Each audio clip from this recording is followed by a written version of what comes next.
Okay, good afternoon, everyone. So we are meeting after such a long time. Okay. So आज की जो class है that is applicable to even CMA, CA and CS executive students. तो जो आप ये topic पढ़ रहे हो आज उसका एक छोटा सा मैं ओवरव्यू दूंगी क्योंकि आज का टॉपिक आपको समझ में आ जाए। आज हम लोग पढ़ने वाले हैं alteration of MOA and AOA.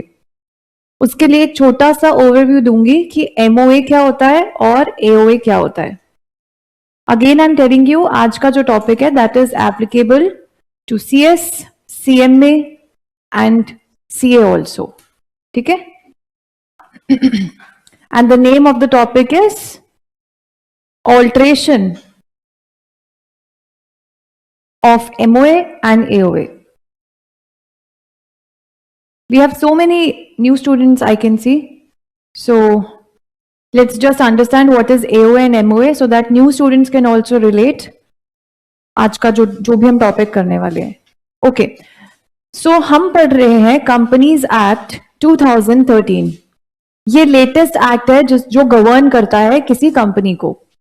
Company as you all know is the biggest form of business. तो ये ऐसा फॉर्म ऑफ बिजनेस है जिसमें बहुत सारे आपको कंप्लायंसेस भी करने पड़ते हैं, बहुत सारे लॉज को फॉलो भी करना पड़ता है। ठीक है। सो अभी हम देखने वाले हैं कि एमओए क्या होता है। जब आप कंपनी बनाने की सोचते हो, सबसे बड़ा फॉर्म ऑफ बिजनेस में आपको एंटर करना है, so the first and the foremost thing is you need to incorporate a company. ये फॉर्म ही ऐसा है कि बिना इनकॉर्पोरेट कराए आपके सामने आएगा ही नहीं। It is compulsory to get your company registered under companies act 2013 and we have a specific process for that. We need to file some forms. Forms का नाम होता है बेटा spice form 32, spice form 33, spice form 34 and 35। 35 का नाम क्या है? Agile pro form. ठीक है। तो ये 4 फॉर्म्स आप जब भरते हो, ये फॉर्म्स जाते हैं आरओसी। नहीं नहीं नहीं नहीं नहीं, ये फॉर्म्स कहां जाएंगे? आरओसी के अंडर ही एक बॉडी है जिसका नाम है सीआरसी। ठीक है। तो आरओसी की ही बनाई गई, मतलब उसी के अंडर ये बॉडी आती है। बेसिकली आरओसी बहुत ज्यादा ओवरबर्डन्ड है, बहुत सारे काम चेक करता है, कंपनी के अप्रूवल्स देता है, परमिशंस देता है। तो इसीलिए कंपनी को इनकॉर्पोरेट करने वाला काम आरओसी ने किसको सौंप रखा है? सीआरसी को। सीआरसी की फुल फॉर्म है सेंट्रल रजिस्ट्रेशन सेंटर। आज की डेट में ये सारे फॉर्म्स को गो थ्रू सीआरसी करेंगे एंड फाइनली आपको मिलेगा एक सर्टिफिकेट ऑफ इनकॉर्पोरेशन जो इस बात का प्रूफ होगा कि आपकी कंपनी इनकॉर्पोरेट हो गई है। ठीक है। तो सर्टिफिकेट ऑफ इनकॉर्पोरेशन में जो डेट लिखी होगी that will be considered as the effective date. इसी डेट को आप मानोगे जो सर्टिफिकेट के अंदर लिखी है कि आपकी कंपनी उसी दिन रजिस्टर हुई है, ना कि वो वाली डेट जब आपने ये सारे फॉर्म्स एमसीए में एमसीए से ढूंढ के ये सारे फॉर्म्स आपने भरे और भेजे। नो, वो वाली डेट नहीं होगी। लेकिन जो डेट सर्टिफिकेट ऑफ इनकॉर्पोरेशन में लिखी है that will be considered as the birthday of your company और you can say the date of incorporation of your company. इसी दिन से आप मानोगे। ठीक है। अब जब कंपनी इनकॉर्पोरेट कर रहे हैं ना बच्चों, तो सबसे पहली चीज बनाई जाती है एमओए और एओए। उसी के लिए पहले हम समझते हैं ये इतने इंपॉर्टेंट डॉक्यूमेंट है कि कंपनी बनाई नहीं, स्पाइस फॉर्म भरे नहीं कि सबसे पहले यही डॉक्यूमेंट्स प्रिपेयर करने हैं। होता क्या है एमओए? एक बार हम रिवाइज कर लेते हैं वापस से। एमओए की फुल फॉर्म है memorandum of association of company. Memorandum of association of company. ध्यान से समझना बच्चों, मेमोरेंडम ऑफ एसोसिएशन हमारी कंपनी के लिए इतना इंपॉर्टेंट है जैसे हमारे देश के लिए हमारा कॉन्स्टिट्यूशन। हम सब इंडिया के सिटीजन्स हैं, हम सबके यहाँ पे फंडामेंटल राइट्स और ड्यूटीज है ना कुछ, ये सब हमारे देश के कॉन्स्टिट्यूशन में लिखा है। इसी प्रकार कंपनी के लिए जो भी इंपॉर्टेंट बातें हैं, जैसे उसका नाम, उसका प्लेस कहाँ पे है कंपनी का, उसका काम क्या है, यानी कि ऑब्जेक्ट क्या है, कैपिटल, लाइबिलिटी, ये सब इंपॉर्टेंट चीजें। I am talking about 6 clauses जिसके बेसिस पे आप मेमोरेंडम बनाते हो। ये सब इंपॉर्टेंट बातें लिखी होती हैं आपके मेमोरेंडम ऑफ एसोसिएशन में। जैसे हमारे देश के लिए कॉन्स्टिट्यूशन है, वैसे कंपनी का कॉन्स्टिट्यूशन होता है उसका मेमोरेंडम ऑफ एसोसिएशन। इसीलिए इस डॉक्यूमेंट को बोला जाता है द चार्टर डॉक्यूमेंट। क्या बोलते हैं? The charter document means the constitution of company. अच्छा, मैंने बोला इसमें बहुत इंपॉर्टेंट क्लॉजेस लिखे होते हैं, मीन्स बहुत इंपॉर्टेंट पॉइंट्स। कौन कौन से हैं वो पॉइंट्स? सबसे पहले कंपनी का नाम इसमें लिखा जाता है, उसके बाद कंपनी का सिचुएशन क्लॉज। बेटा सिचुएशन क्लॉज का पहले नाम होता था रजिस्टर्ड ऑफिस क्लॉज। तो जिस जगह पे, जिस प्लेस पे तुम अपनी कंपनी बनाओगे, जो हेड ऑफिस होगा आपकी कंपनी का, द रजिस्टर्ड ऑफिस, उस प्लेस का सिर्फ और सिर्फ स्टेट लिखते हो आप यहाँ पे, जैसे हरियाणा है, पंजाब है, दिल्ली है, क्या है। आपको पूरा पिन कोड के साथ डिटेल एड्रेस बिल्कुल भी नहीं लिखना होता है। नाम लिखा, प्लेस लिखा, फिर सबसे तीसरा जो सबसे ज्यादा इंपॉर्टेंट क्लॉज है उसको हम बोलते हैं ऑब्जेक्ट क्लॉज। किस चीज का बिजनेस करती है कंपनी, जिस भी चीज का बिजनेस करती है या करेगी वो ही बिजनेस आप अपने ऑब्जेक्ट क्लॉज में डिटेल्ड में लिख दोगे। अब कोई भी और बिजनेस करने की कोशिश की जो कि एमओए के ऑब्जेक्ट क्लॉज में नहीं लिखा हुआ, ऐसे सारे बिजनेसेस क्या हो जाएंगे? वॉइड हो जाएंगे। इनको हम बोलते हैं अल्ट्रा वायर्स। अल्ट्रा वायर्स का मतलब void, beyond the powers. Okay, object लिख लिया, कौन सा बिजनेस भी में कंपनी डील करेगी। फिर नेक्स्ट क्लॉज आता है क्या? Liability clause. लायबिलिटी के हिसाब से हम 3 तरह की कंपनीज बना सकते हैं, limited by share, limited by guarantee and unlimited company. बाद में देती हूं आपको, ठीक है। Limited by share, limited by guarantee and unlimited company. चलो जल्दी से इसको भी रिवाइज कर लेते हैं। कंपनी लिमिटेड बाय शेयर, यहां पे कंपनी की लायबिलिटी नहीं देख रहे हो, कंपनी के मेंबर्स की लायबिलिटी देखनी होती है। आपको पता है ना, कंपनी 3 तरह की बेसिक होती है, public, private and 1 person company. और ये तीनों ही तरह की कंपनीज बनाने के लिए मिनिमम कितने मेंबर्स चाहिए? 7 in case of public, 2 in case of private, very good, और 1 इन केस ऑफ ओपीसी। ये मिनिमम लोग, ये मेंबर्स ही तो हैं। इन लोगों की लायबिलिटी कितनी होती है ये हम लिखते हैं लायबिलिटी क्लॉज में। जो लिमिटेड बाय शेयर वाली कंपनी है वहां पे मेंबर्स की लायबिलिटी होती है लिमिटेड, नाम से पता चल रहा है। लिमिटेड बाय शेयर, जितना उन्होंने शेयर लिया उस पे जो अनपेड अमाउंट है सिर्फ उतनी ही लायबिलिटी है, उससे ज्यादा कुछ भी नहीं। एग्जाम्पल, 100 रुपए का शेयर लिया, इसके ऊपर 50 रुपए अभी पेंडिंग है, तो 50 रुपए ही लायबिलिटी है उस पर्टिकुलर मेंबर की, इससे ज्यादा कुछ भी नहीं है ना लिमिट। किसी बंदे ने 100 का 100 पे कर दिया तो उसकी कोई भी लायबिलिटी नहीं है। फिर आता है कंपनी लिमिटेड बाय गारंटी। इस प्रकार की कंपनी में जब जो मेंबर बनते हैं उनको एक अमाउंट गारंटी करनी पड़ती है कि जब कंपनी का वाइंडिंग अप होगा ना, बंद होगी कंपनी, और अगर कंपनी के एसेट्स कम है और लायबिलिटीज बहुत ज्यादा है, तो मेंबर लोग, तुम लोगों ने जितनी जितनी गारंटी दी है उतना अमाउंट तुम्हें देना पड़ेगा, उतने अमाउंट के लिए ही तुम सिर्फ लायबल हो। तो अगेन यहाँ पे भी लायबिलिटी लिमिटेड है to the amount of the guarantee given by them. Last type of company as per liability is unlimited liability company. In this type of company there is no limit on the liability of members. जितना उनका company में stake है उतना तो देना ही पड़ेगा, plus personal stake भी जाएगा दाव पे, यानी कि पर्सनल घर, गाड़ी, बंगला भी देना पड़ सकता है। तो हम रिवीजन कर रहे हैं बेटा, I am being little fast because हम पिछले वाले कॉन्सेप्ट्स को रिवाइज कर रहे हैं। आज का कॉन्सेप्ट जब आज की जो क्लास में हमें पढ़ना है जब वो स्टार्ट होगा आई विल बी स्लो। देखो बेटा, फिर 5वें क्लॉज पे पहुंच गए। 5वां क्लॉज होता है कैपिटल क्लॉज। तुम कितने पैसे से अपनी कंपनी इनकॉर्पोरेट कर रहे हो। आज की डेट में there is no minimum limit of paid up share capital requirement. आज की डेट में if you having just 5,000 rupees, 10,000, 8,000 you can make a company. पहले होती थी लिमिट्स, अब अमेंडमेंट आ चुकी है, लिमिट्स हट चुकी है। लेकिन कुछ तो कैपिटल लगा रहे हो, जितना भी लगा रहे हो। I am talking about the authorised capital, the total capital जिससे तुम अपनी कंपनी बना रहे हो, वो वाला अमाउंट आप यहाँ पे लिख दोगे और उसका डिविजन भी लिख दोगे। से सपोज आपने 1 करोड़ रुपए लगाया कैपिटल, 1 करोड़ रुपए divided by 10 lakh shares into 10 each, ठीक है। ऐसा करके आपका जो भी डिविजन है वो आप लिख दोगे। लास्ट क्लॉज आता है सब्सक्रिप्शन क्लॉज। कौन है सब्सक्राइबर्स? जिन्होंने मिलके कंपनी बनाई है। 7 in case of public, 2 in case of private and 1 in case of OPC. ये जो सब्सक्राइबर्स हैं ये देंगे 2 बात का दावा, यानी कि डेक्लरेशन देंगे। सब्सक्रिप्शन क्लॉज का नाम डेक्लरेशन क्लॉज भी हो सकता है। 2 बातों का दावा करते हैं ये लोग सब्सक्रिप्शन क्लॉज में, यही मेंबर्स लोग। क्या दावा करेंगे? पहला, कि हम लोग मिनिमम 1 शेयर लेके तो कंपनी बना ही रहे हैं, क्योंकि 1 से कम तो कुछ भी नहीं होता है। शेयर हमेशा मिनिमम 1 तो होएगा ही ना, आधा नहीं होता शेयर, कभी माइनस में नहीं होता है, पॉइंट्स में नहीं होता है। तो हम लोग मिनिमम 1 शेयर लेके कंपनी बना रहे हैं, एंड हमारे जितने भी शेयर हमने लिए हैं ना, मिनिमम 1, मैक्सिमम कितने भी ले सकते हैं हम, वो नंबर ऑफ शेयर्स हमारे नाम के ऑपोजिट लिखे हुए हैं। यहाँ पे हमारा नाम है लिस्ट में, और उसके ऑपोजिट हमारे कितने कितने शेयर हैं वो लिखे हुए हैं। ये 2 बातों का दावा किया है सब्सक्रिप्शन क्लॉज में, किसने? सब्सक्राइबर्स ने। तो ये मैंने आपको बताए हैं 6 क्लॉजेस। ये सारे के सारे क्लॉजेस कहां पे लिखे होंगे? आपकी कंपनी की मेमोरेंडम ऑफ एसोसिएशन में। That is why this book is really very important. And another point, company बनाने का फर्स्ट स्टेप ही होता है, सबसे पहले एमओए बनाना है एंड देन एओए बनाना है, कंपनी फॉर्मेशन का। ये बात हमने सबूत के तौर पे पढ़ा था सेक्शन नंबर बोलो 3 में।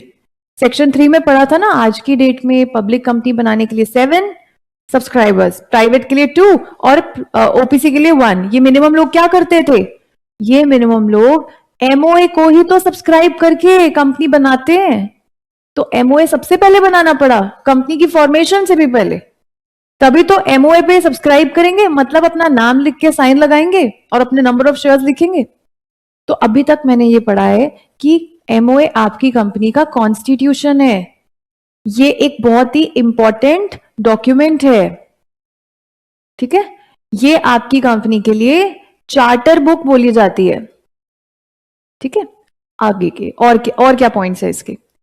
ये आपकी कंपनी का स्कोप डिसाइड करता है। स्कोप मतलब लिमिट्स। एमओए का 3rd क्लॉज कौन सा था बताओ? Object clause.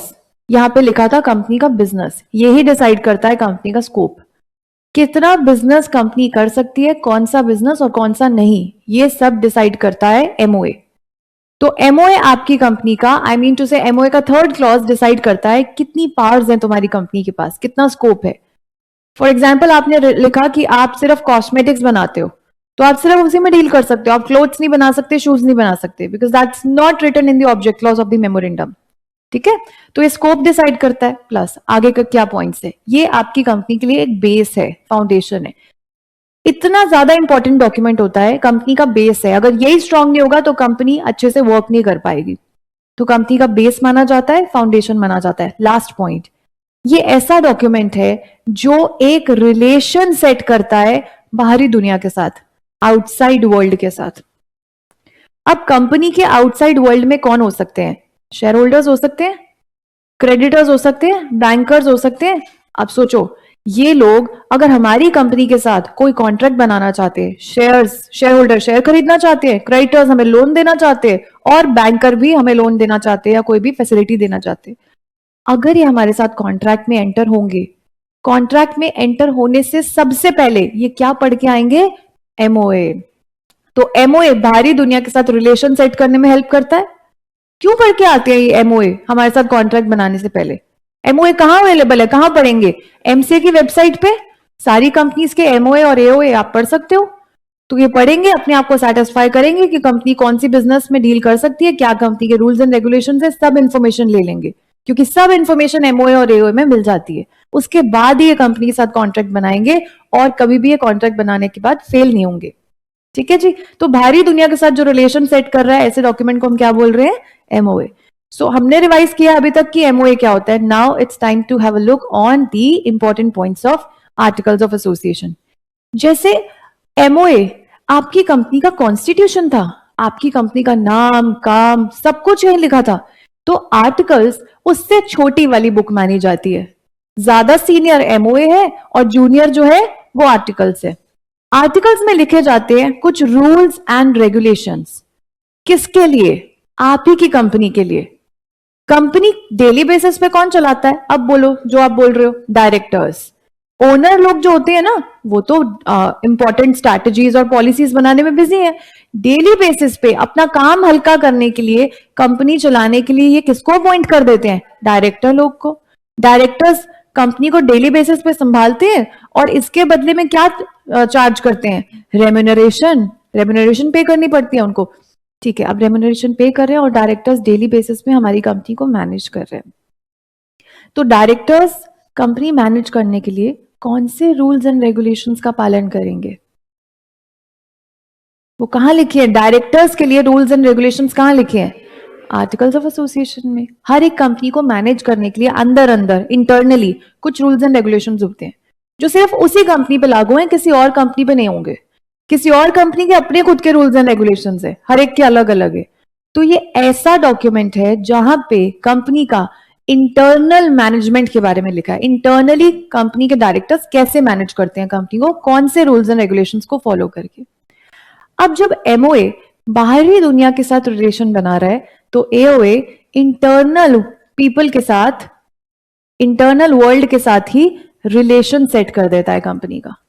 इंटरनली कौन है? मेंबर्स, डायरेक्टर्स, इन सबका रिलेशंस कौन सेट करेगा? एओए। जैसे कि एक मेंबर का दूसरे मेंबर के साथ रिलेशन क्या है ये बताएगा आपको एओए। एक मेंबर का कंपनी के साथ या कंपनी का मेंबर के साथ क्या रिलेशन है ये भी कौन बनाता है? अंदर अंदर के रिलेशंस, आर्टिकल्स ऑफ एसोसिएशन। ठीक है, अब नेक्स्ट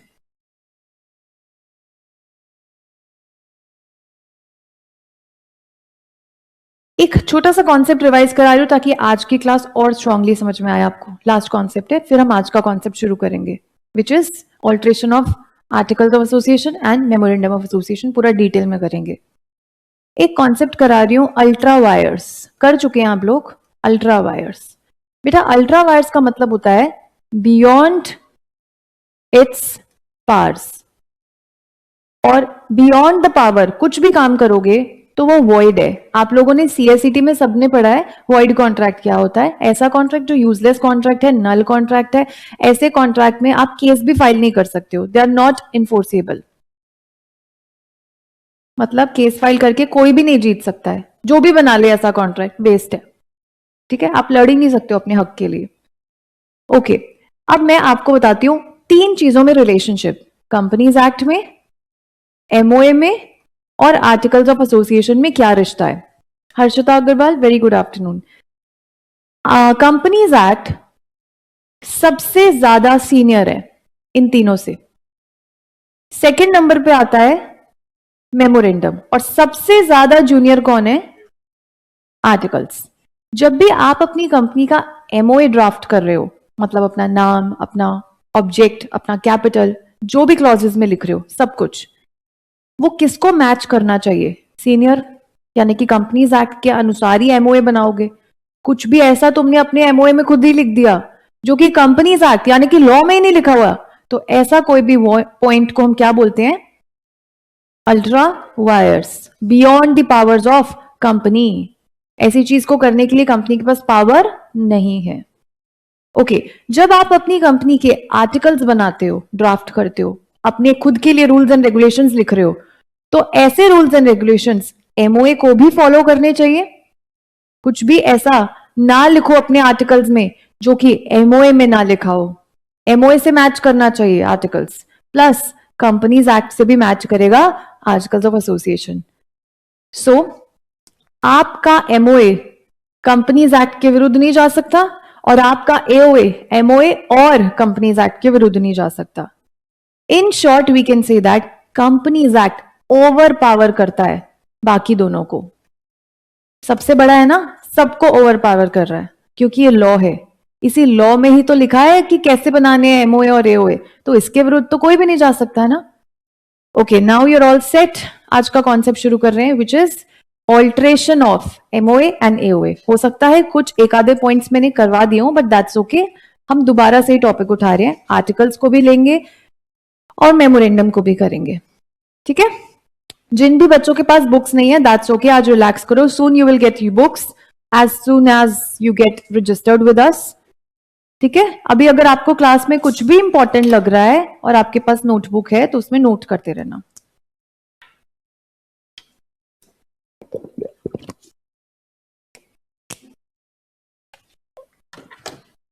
यस गाइस, करें स्टार्ट।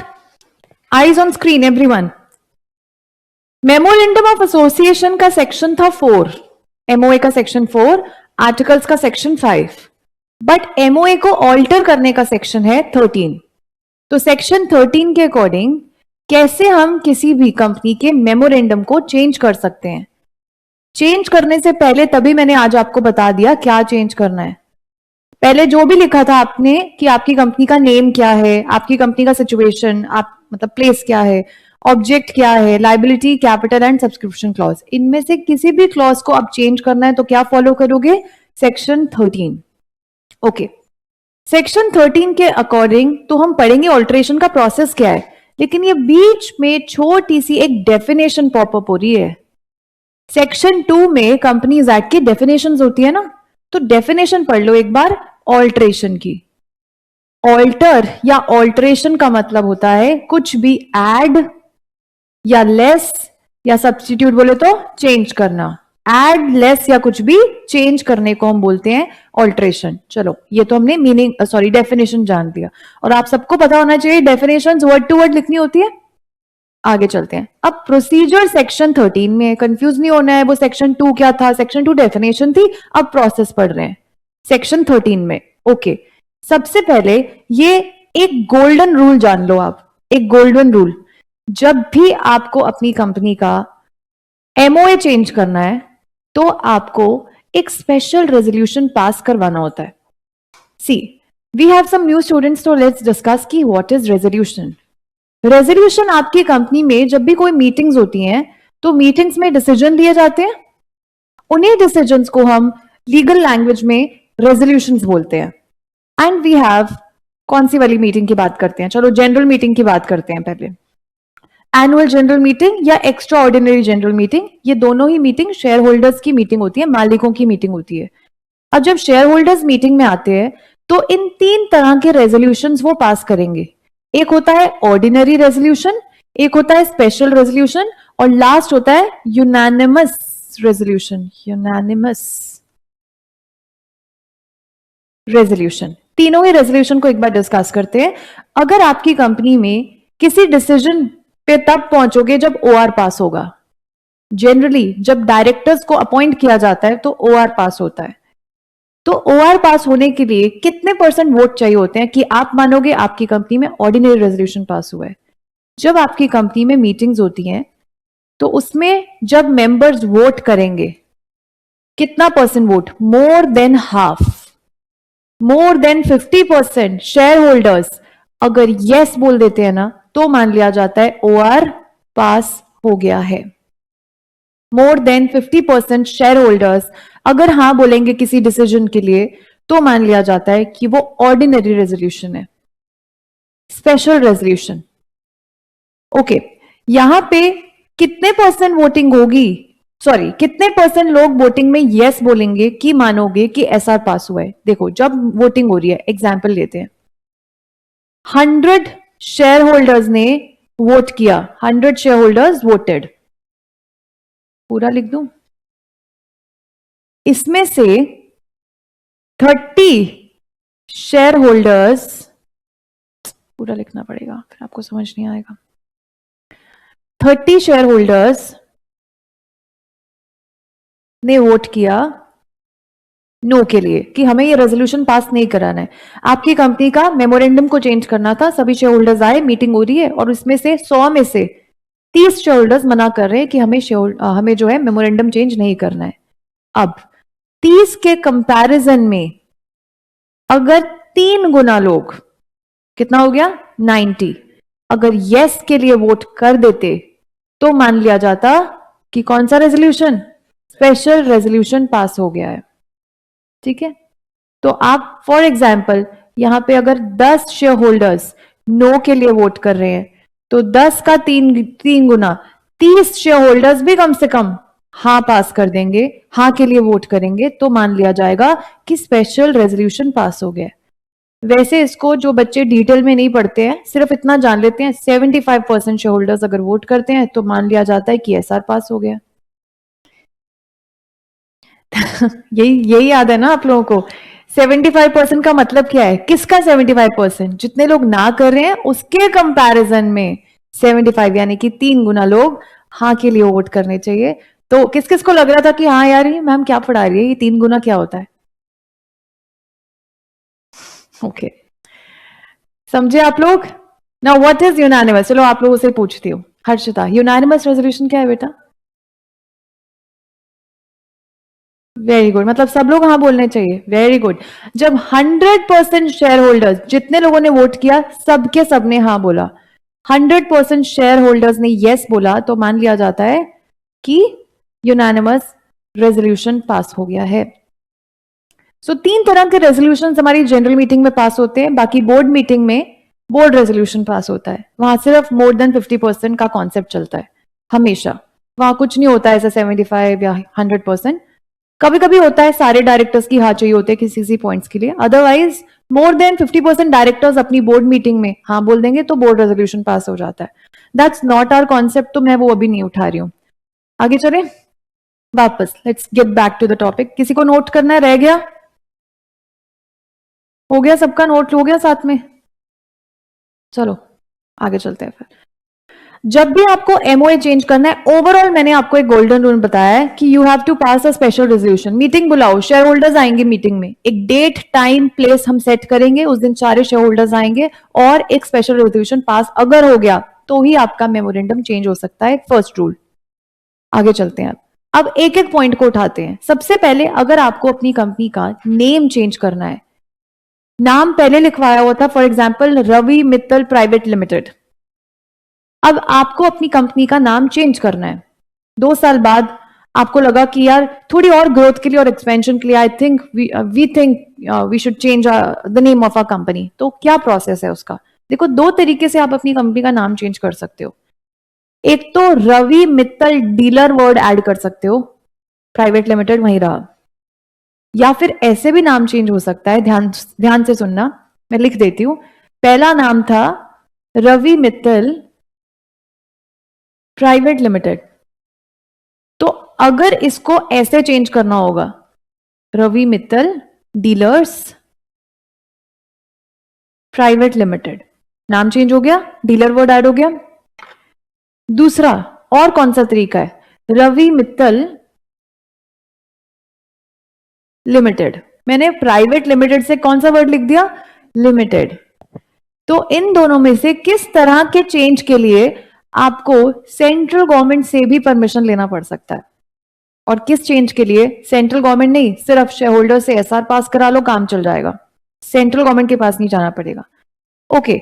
जब आपकी कंपनी का नाम चेंज होगा तो हमेशा सेंट्रल गवर्नमेंट से रिटर्न अप्रूवल लेना ही है. कब लेना है? कहते हैं कोई भी अप्रूवल सेंट्रल गवर्नमेंट से लेने की जरूरत नहीं है अगर नाम चेंज सिर्फ ऐसा कर रहे हो जहां ऐड या लेस हो रहा है प्राइवेट वर्ड. मतलब प्राइवेट वर्ड हटा के लिमिटेड वर्ड लिख रहे हो सिर्फ, या लिमिटेड लिखा हुआ है सिर्फ प्राइवेट वर्ड को ऐड कर दिया है, तो उसके लिए सेंट्रल गवर्नमेंट की अप्रूवल की जरूरत नहीं है. वो तो क्लास चेंज करना होता है ना, from one class of company to another class, from private to public. That's a change of पूरी की पूरी कंपनी. इसके लिए सेंट्रल गवर्नमेंट की अप्रूवल की जरूरत नहीं है. तो मतलब हमारा जो ये लास्ट वाला केस है, इसके लिए सेंट्रल गवर्नमेंट की अप्रूवल की जरूरत नहीं है. लेकिन ये जो डीलर वर्ड ऐड हुआ है, अब नाम चेंज हो रहा है ना, इसके लिए you need to take approval of central government first. ठीक है, समझ में आ गया ये वाला पॉइंट?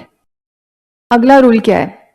जब भी आप अपनी कंपनी का नाम चेंज कर रहे हो तो पहले कुछ फॉर्मेलिटीज चेक कर लेना कि तुमने कुछ फ्रॉड वगैरह ना किया हो.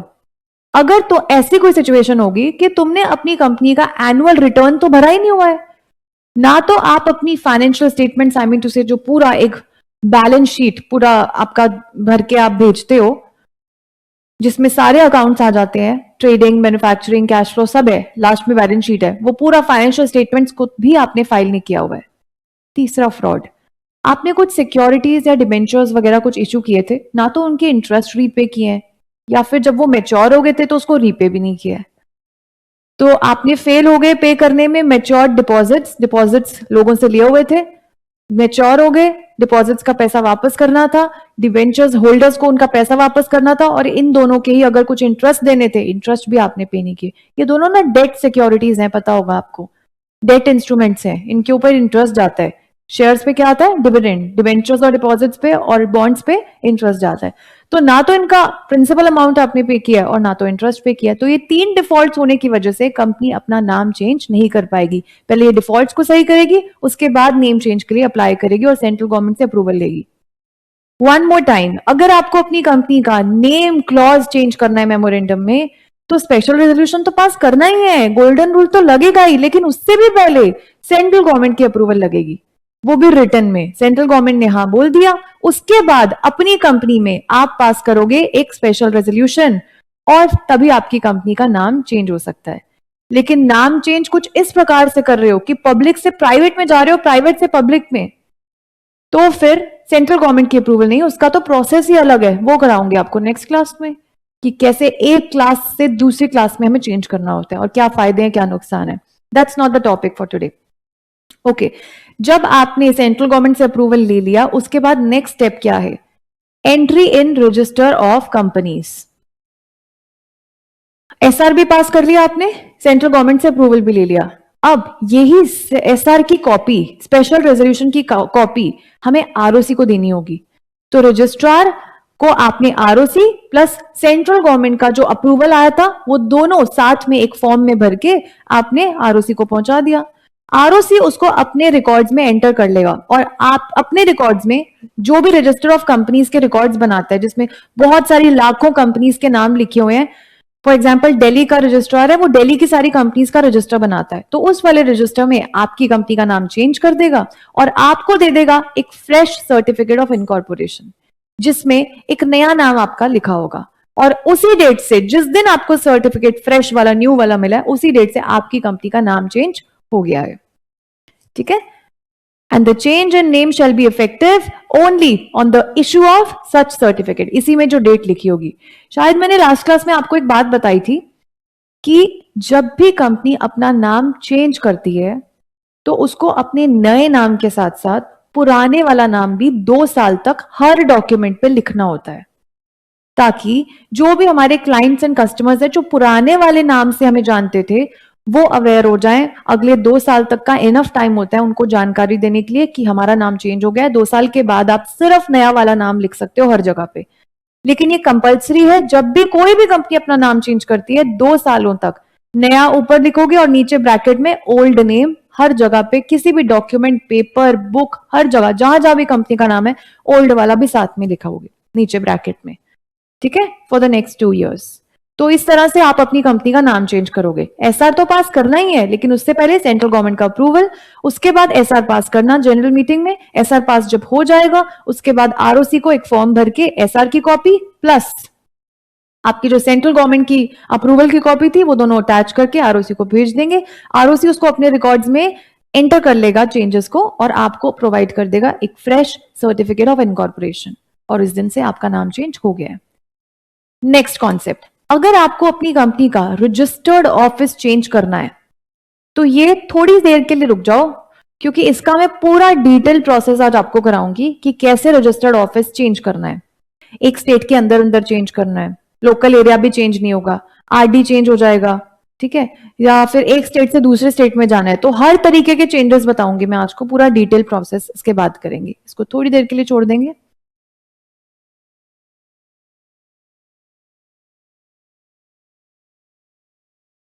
ओके, ये ऑलरेडी डन दिस पॉइंट। जो सर्टिफाइड कॉपी होगी सेंट्रल गवर्नमेंट की, वो प्लस स्पेशल रेजोल्यूशन की कॉपी आरओसी को भेज देंगे। ये वाला पॉइंट तभी कराऊंगी जब रजिस्टर्ड ऑफिस वाला पॉइंट करेंगे। Next concept, change in objects of the company. ये हमारा थर्ड क्लॉज होता है। सेकंड वाला क्लॉज थोड़ी देर के लिए होल्ड पे डाला है, अभी हम थर्ड वाला क्लॉज कैसे चेंज करना है। थर्ड क्लॉज क्या होता है? The most important clause, the object clause. यहां पे लिखा रहता है आपकी कंपनी क्या बिजनेस करती है, जो लिखा है सिर्फ वही बिजनेस करोगे, उसके अलावा कुछ भी करोगे तो अल्ट्रा वायर्स हो जाएगा, और अल्ट्रा वायर्स का मतलब वो वॉइड हो जाएगा। सो कंपनी जिसको भी अपना ऑब्जेक्ट चेंज करना है, पहले एक बात आपको ध्यान में रखनी पड़ेगी कि किस तरीके के आप ऑब्जेक्ट चेंज कर रहे हो। देखो, मैं एक कंपनी हूं, मेरा नाम है एबीसी लिमिटेड, ठीक है, और मुझे शेयर्स इशू करने हैं क्योंकि मुझे पैसों की जरूरत है। तो जो भी मेरी कंपनी का शेयर खरीदेगा वो शेयर खरीदने के बदले में मुझे कुछ मनी देगा, उस मनी से मैं करूंगी अपना बिजनेस। तो जब पब्लिक कंपनी शेयर्स इशू करती है ना, तो वो छापती है प्रोस्पेक्टस, पता होगा आपको, प्रोस्पेक्टस एक बहुत ही बढ़िया डॉक्यूमेंट है जिसमें आपकी कंपनी से रिलेटेड तो इन्फॉर्मेशन होती है, प्लस शेयर से रिलेटेड सारी इन्फॉर्मेशन होती है, और सब सच्चा लिखना होता है इसमें, फैक्ट्स, ऑनेस्ट चीजें। ये पढ़ के ही लोग रेडी हो जाएंगे आपकी कंपनी के शेयर्स खरीदने के लिए। तो आप सबने मेरी कंपनी के शेयर्स खरीदने हैं और मुझे मिल गया है ढेर सारा पैसा।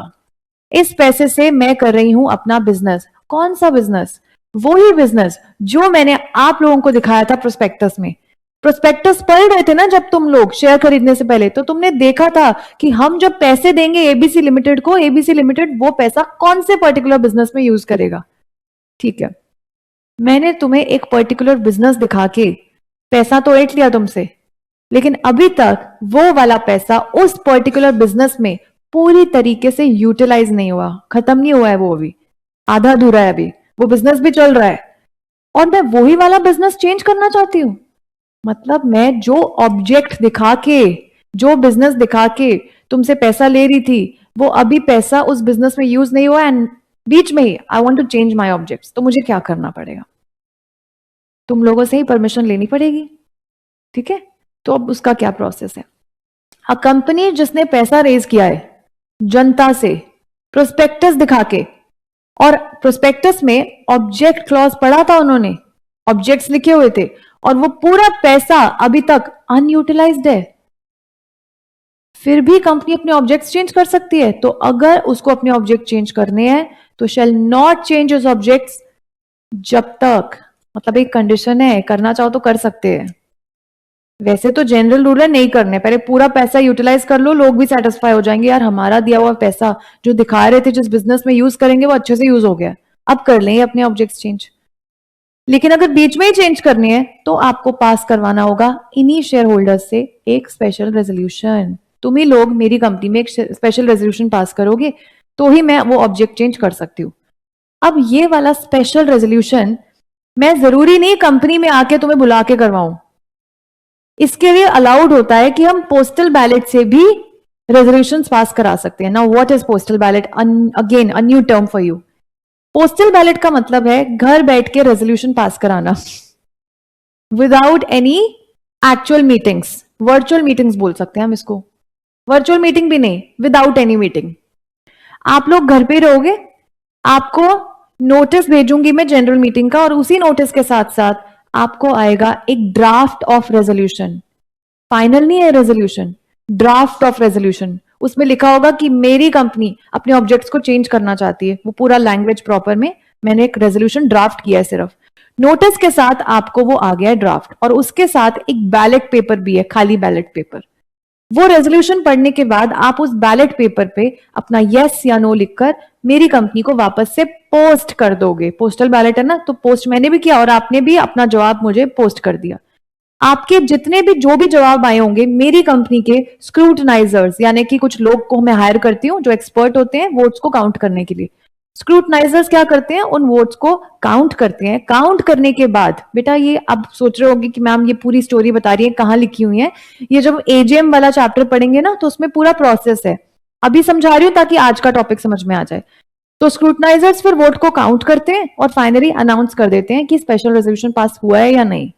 तो पोस्टल बैलेट से उन्हीं शेयर होल्डर से एक स्पेशल रेजोल्यूशन पास करवा लो, तो उन वाले ऑब्जेक्ट्स को भी हम चेंज कर सकते हैं जिनके लिए पैसा अभी तक पूरी तरह से यूटिलाइज नहीं हुआ है। आई यू गेटिंग एवरीथिंग? समझ आ रहा है? इसके लिए दो फॉर्मेलिटीज और हैं। जब आप इन वाले ऑब्जेक्ट्स क्लॉज को चेंज करना चाहते हो तो आपको न्यूज़पेपर में भी खबर छपवानी पड़ेगी। क्यों? क्योंकि हो सकता है शेयर होल्डर्स के अलावा कोई और आम जनता भी हमारी कंपनी से जुड़ी हुई है या लिंक होना चाहती है, तो उनको पता चल जाए कि इनके जो ऑब्जेक्ट्स थे ना पहले, अब ये लोग चेंज कर रहे हैं। तो आपको ये वाला रेजोल्यूशन की कॉपी जब ये पास हो जाएगा आप सब लोगों से, शेयर होल्डर्स ने तो हाँ बोल दिया, अब मैं जनता के लिए, उनकी भी नॉलेज के लिए यही रेजोल्यूशन की कॉपी न्यूज़पेपर्स में डालने वाली हूँ। कौन से न्यूज़पेपर्स? दो न्यूज़पेपर्स, एक इंग्लिश वाला और एक वर्ना, हिंदी नहीं, वर्नाक्यूलर लैंग्वेज। अब ये वर्नाक्यूलर लैंग्वेज क्या है और इंग्लिश कौन से वाला? एक ऐसा इंग्लिश न्यूज़पेपर जो पूरे देश में आता है, जिसकी वाइड सर्कुलेशन है, जैसे Hindustan times, times of India, the Hindu, ऐसे वाले न्यूज़पेपर्स में मैं छपवा दूंगी। और दूसरा वो न्यूज़पेपर होगा वर्नाक्यूलर लैंग्वेज जहां पे जो स्टेट में मेरी कंपनी है, फॉर एग्जांपल दिल्ली में जो लोकल न्यूज़पेपर है ना उसको हम बोलते हैं वर्नाक्यूलर लैंग्वेज। हर स्टेट में एक अपनी ही रीजनल लैंग्वेज है, तो उस स्टेट में जहां पे आपकी कंपनी का रजिस्टर्ड ऑफिस है वहां की जो रीजनल लैंग्वेज होगी उस एरिया में वाले न्यूज़पेपर में छपवाना है मुझे। ठीक है, तो one in English and one in vernacular language.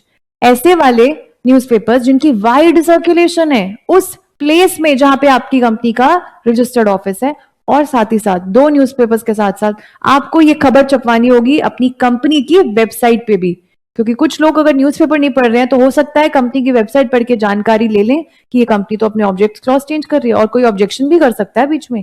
ठीक है, इसीलिए हमें न्यूज़पेपर में भी खबर छपवानी है। ओके, अब हाँ जी बेटा, बोलो बोलो।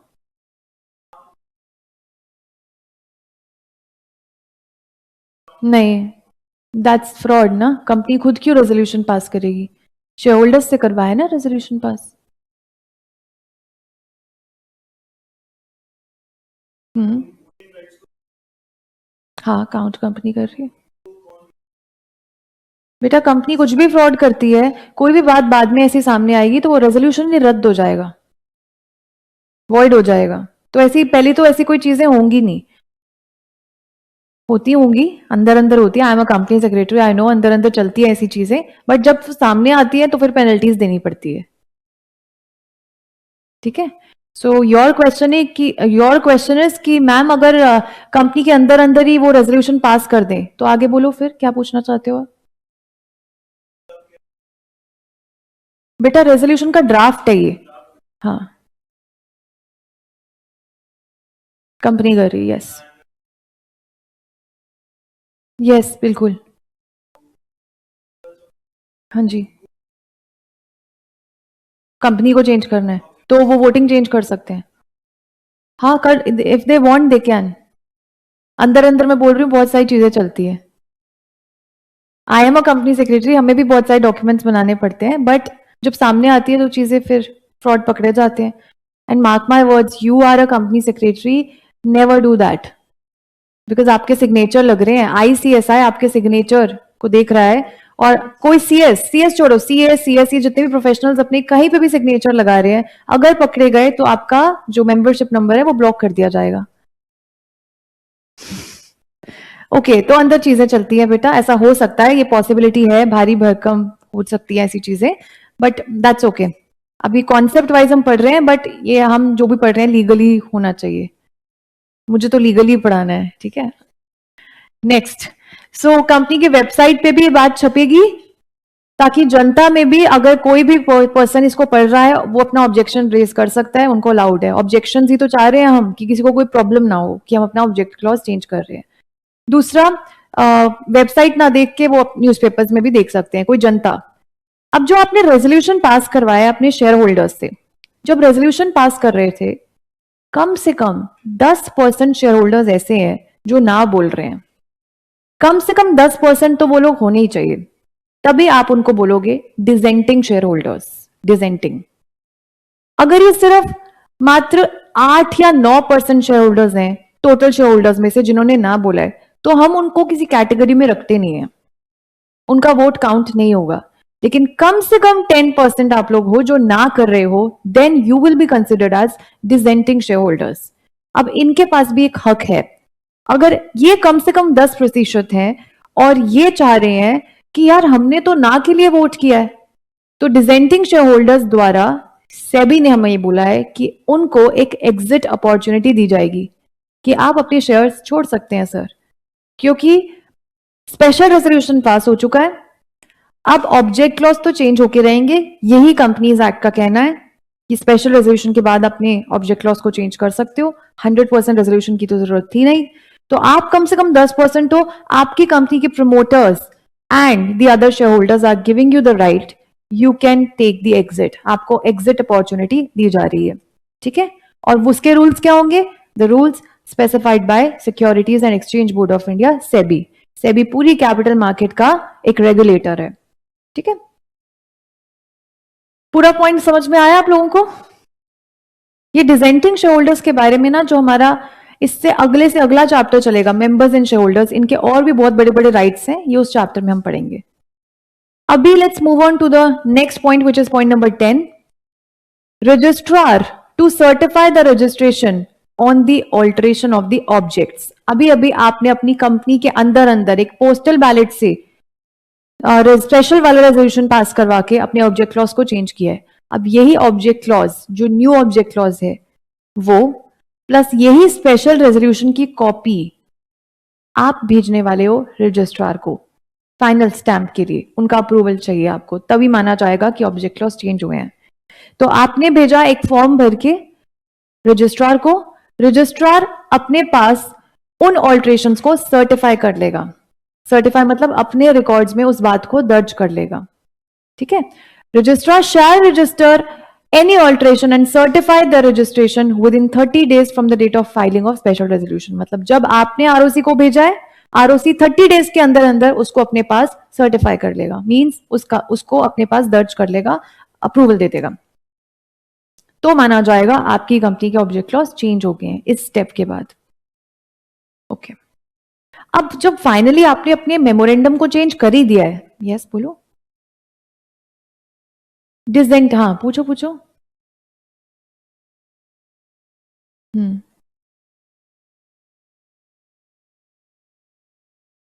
वो तो एक एग्जाम्पल था, जितने भी लोग ना बोल रहे हैं वो मैंने एग्जाम्पल में 10% लिया था, आप 5 ले लो, आप 20 ले लो। स्पेशल रेजोल्यूशन पास होता है। देखो स्पेशल रेजोल्यूशन पास हो गया, तभी तो जो ना बोल रहे हैं लोग वो बोलेंगे नहीं यार हमारे तो राइट्स अफेक्ट हो गए, हमने तो ना के लिए वोट किया था, ये तब होगा, ठीक है। स्पेशल रेजोल्यूशन पास हो जाने के बाद ही तो इनके बेचारों के राइट्स अफेक्ट हुए, तब इनको एग्जिट अपॉर्चुनिटी देंगे। लेकिन सोचो ना जो लोग बोल रहे हैं वो ही ज्यादा है, तो ऐसा पास ही नहीं हुआ, तो ये जीत गए, ठीक है। हम सबने नाम बोल दिया, रेजोल्यूशन पास ही नहीं हुआ, तो बात अलग है, ठीक है। Okay, so alteration to be registered, जिस भी प्रकार की ऑल्ट्रेशन आप करोगे, नाम चेंज किया है, रजिस्टर्ड ऑफिस अभी सिखाऊंगी कैसे चेंज करना है, फिर ऑब्जेक्ट चेंज किया है, जब भी आप चेंज कर लोगे तो आपको नए वाले, आपको ये भी सिखाया था मैंने कि आपके जो मेमोरेंडम और एसोसिएशन है, मेमोरेंडम और आर्टिकल्स हैं, सो सॉरी, ये दोनों फिजिकल कॉपीज भी होती हैं। ये एक्चुअल में इलेक्ट्रॉनिक फॉर्म्स है, आज की डेट में इलेक्ट्रॉनिक का जमाना है, स्पाइस फॉर्म 33 और 34 इनके नाम है, फॉर्म्स के नाम है इलेक्ट्रॉनिक फॉर्म्स, लेकिन आपकी कंपनी में इसकी फिजिकल कॉपीज भी होती है, एमओए की और एओए की। तो जितनी भी कॉपीज आपके पास पड़ी है ना, वो सब डिस्ट्रॉय करनी पड़ेंगी आपको, क्योंकि वो पुरानी हो चुकी है, आपका नाम बदल गया है, या तो आपका रजिस्टर्ड ऑफिस बदल गया है, या फिर आपका ऑब्जेक्ट बदल गया है, जो अभी तक हमने सीखा है, ठीक है। सो आपको न्यू वाली कॉपीज छापनी पड़ेंगी, हर एक न्यू कॉपी में ऑल्ट्रेशंस करनी पड़ेंगी, चेंजेस करने पड़ेंगे। ओके, ऑल्ट्रेशन का कोई भी इफेक्ट नहीं होगा अगर आपने इस ऑल्ट्रेशन को सेक्शन 13 के अकॉर्डिंग नहीं किया। सेक्शन 13 क्या है? Alteration of memorandum. Companies act के प्रोविजंस के अनुसार अगर चेंज नहीं किया, तो अगर ऐसे ही कंपनी में बस ऐसे रबर से मिटा दिया और नाम चेंज कर दिया, तो वो कोई ऑल्ट्रेशन नहीं है। This is the process how you change your memorandum of association. आगे चलते हैं, ये वाला पॉइंट करेंगे पहले। Alteration to be noted in every copy, जो मैं आपको बोल रही थी, जिस भी प्रकार की ऑल्ट्रेशन किया है, चाहे नाम चेंज किया, रजिस्टर्ड ऑफिस, कैपिटल, लायबिलिटी, कुछ भी चेंज किया है, तो आपको हर एक नए वाले मेमोरेंडम और आर्टिकल्स को छापना होगा, जिसमें नए नाम और सब कुछ चीजें लिखी हुई हैं।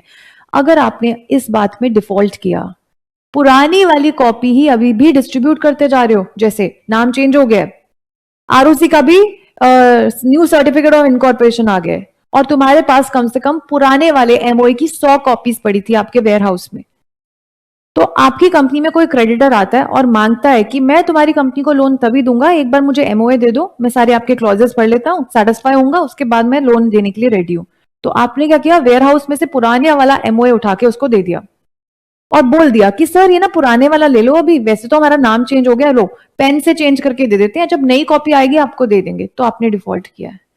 किसी भी बंदे को चेंज होने के बाद भी पुराने वाली कॉपीज दे रहे हो, तो कंपनी और हर वो ऑफिसर जिसने डिफॉल्ट किया है कंपनी में, उसको 1000 रुपए का जुर्माना है।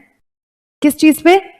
हर एक रॉन्ग कॉपी ऑफ एमओए और एओए देने के लिए, हर एक कॉपी पे जिस जिसको दिया हर एक पर्सन को गलत देने के लिए, हर एक कॉपी को गलत देने के लिए हजार हजार रुपए इनका जुर्माना है। अब बीच में एंड वर्ड लिखा हुआ है, ध्यान देना, बहुत अच्छे से लॉ पढ़ा करो।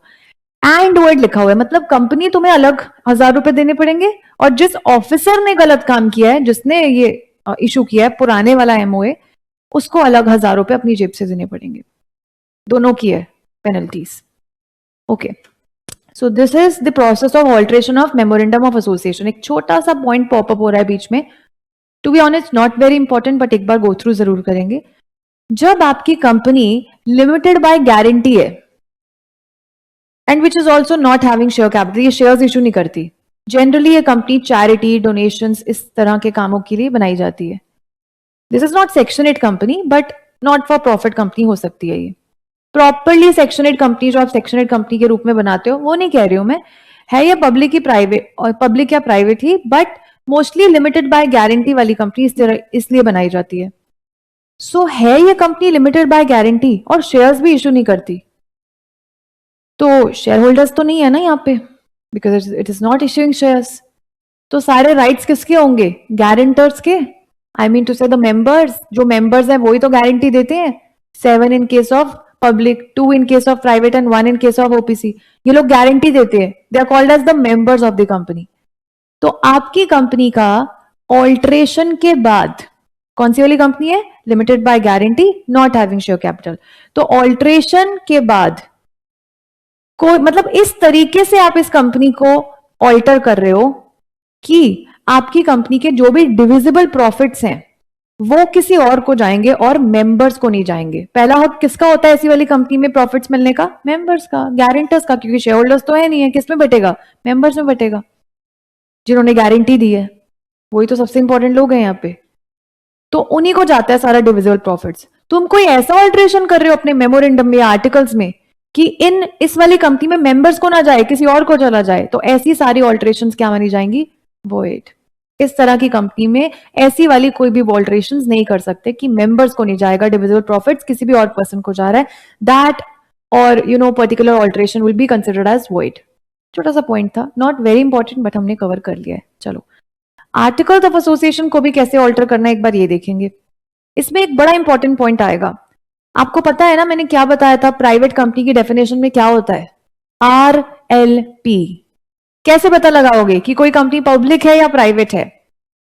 प्राइवेट कंपनी के आर्टिकल्स ऑफ एसोसिएशन, उसकी रूल बुक में लिखे जाते हैं 3 पॉइंट्स, RLP।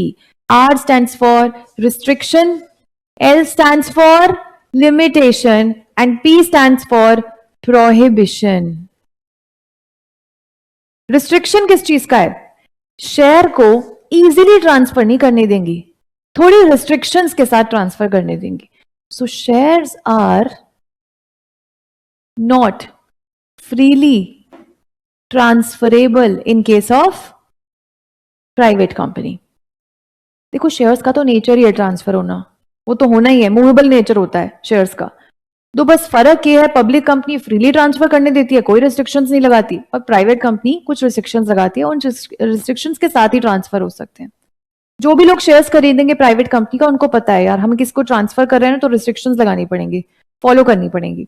ओके, लिमिटेशन यानी कि कुछ लिमिट भी है प्राइवेट कंपनी में, मेंबर्स की लिमिट होती है। मैक्सिमम नंबर ऑफ मेंबर्स की लिमिट कितनी है? सिर्फ 200, 200 से ज्यादा मेंबर्स हो ही नहीं सकते। लास्ट पॉइंट, प्रोहिबिशन किस चीज का है? जब भी प्राइवेट कंपनी अपने शेयर्स इशू करने के लिए किसी को इन्विटेशन भेजना है तो अलाउड ही नहीं है। प्राइवेट कंपनी कभी भी शेयर्स इशू करने के लिए इन्विटेशंस भेजेगी नहीं। प्राइवेट प्लेसमेंट, पीपी की हेल्प से प्राइवेट कंपनी अपने शेयर्स इशू करती है, प्राइवेट मीटिंग्स करती है, पर्सनली कन्विंस करती है, जनरली फ्रेंड्स फैमिली को ही अपने शेयर्स इशू कर देती है, ठीक है। और अगर कोई फ्रेंड्स फैमिली नहीं भी है तो पर्सनली कन्विंस किया, बट कोई एडवर्टीजमेंट्स के थ्रू आपको कन्विंस नहीं कर रहे हम, अलाउड ही नहीं है। तो 3 चीजें जिस भी कंपनी के आर्टिकल्स में मिलेंगे, RLP, वो कंपनी प्राइवेट है, और जिस भी कंपनी में ये 3 पॉइंट्स नहीं है तो बच्चों वो हो गए पब्लिक कंपनी। ये वाला पॉइंट बीच में आएगा, इसीलिए पहले से समझा दिया। आर्टिकल्स ऑफ एसोसिएशन को चेंज करना है तो अगला ही सेक्शन है सेक्शन 14। यहां पे भी गोल्डन रूल है, whether you want to change your MOA और AOA, you need to pass special resolution. Normal से, ऑर्डिनरी रेजोल्यूशन से काम नहीं चलेगा कि मोर देन 50% शेयर होल्डर्स हाँ बोल रहे हैं और काम चलेगा, ना भाई ना, यहां पे भी चाहिए स्पेशल रेजोल्यूशन। सो कंपनी का स्टैट्यूटरी राइट है, लॉ ने उसको राइट दिया है, कभी भी अपनी रूल बुक को, अपने आर्टिकल्स ऑफ एसोसिएशन को ऑल्टर कर सकते हैं। लेकिन ऑल्टर करने के लिए कंपनीज एक्ट बोलता है मैं लगाऊंगा कुछ कंडीशंस, और वो कंडीशंस हैं एमओए की। जैसा भी आपके कंपनी के सीनियर वाले डॉक्यूमेंट यानी कि एमओए में लिखा हुआ है, आप कोई भी चेंजेस करने वाले हो अपने आर्टिकल्स में, एमओए की कंडीशन से मैच होना चाहिए। ऐसा कोई भी ऑल्ट्रेशन नहीं कर सकते तुम अपनी आर्टिकल्स में जो चेंज होने के बाद तुम्हारे आर्टिकल्स एमओए के ही विरुद्ध चले जाएं, बड़े वाले डॉक्यूमेंट से ऑपोजिट चले जाएं। ओके, अगर आपको अपनी कंपनी के आर्टिकल्स को ऑल्टर करना है तो किसके अनुसार? Subject to the provisions of the act, यानी कि कंपनीज एक्ट के अनुसार और मेमोरेंडम के अनुसार, क्योंकि ये सबसे छोटे वाला डॉक्यूमेंट है एओए। ये एमओए को भी फॉलो करता है प्लस कंपनीज एक्ट को भी फॉलो करता है।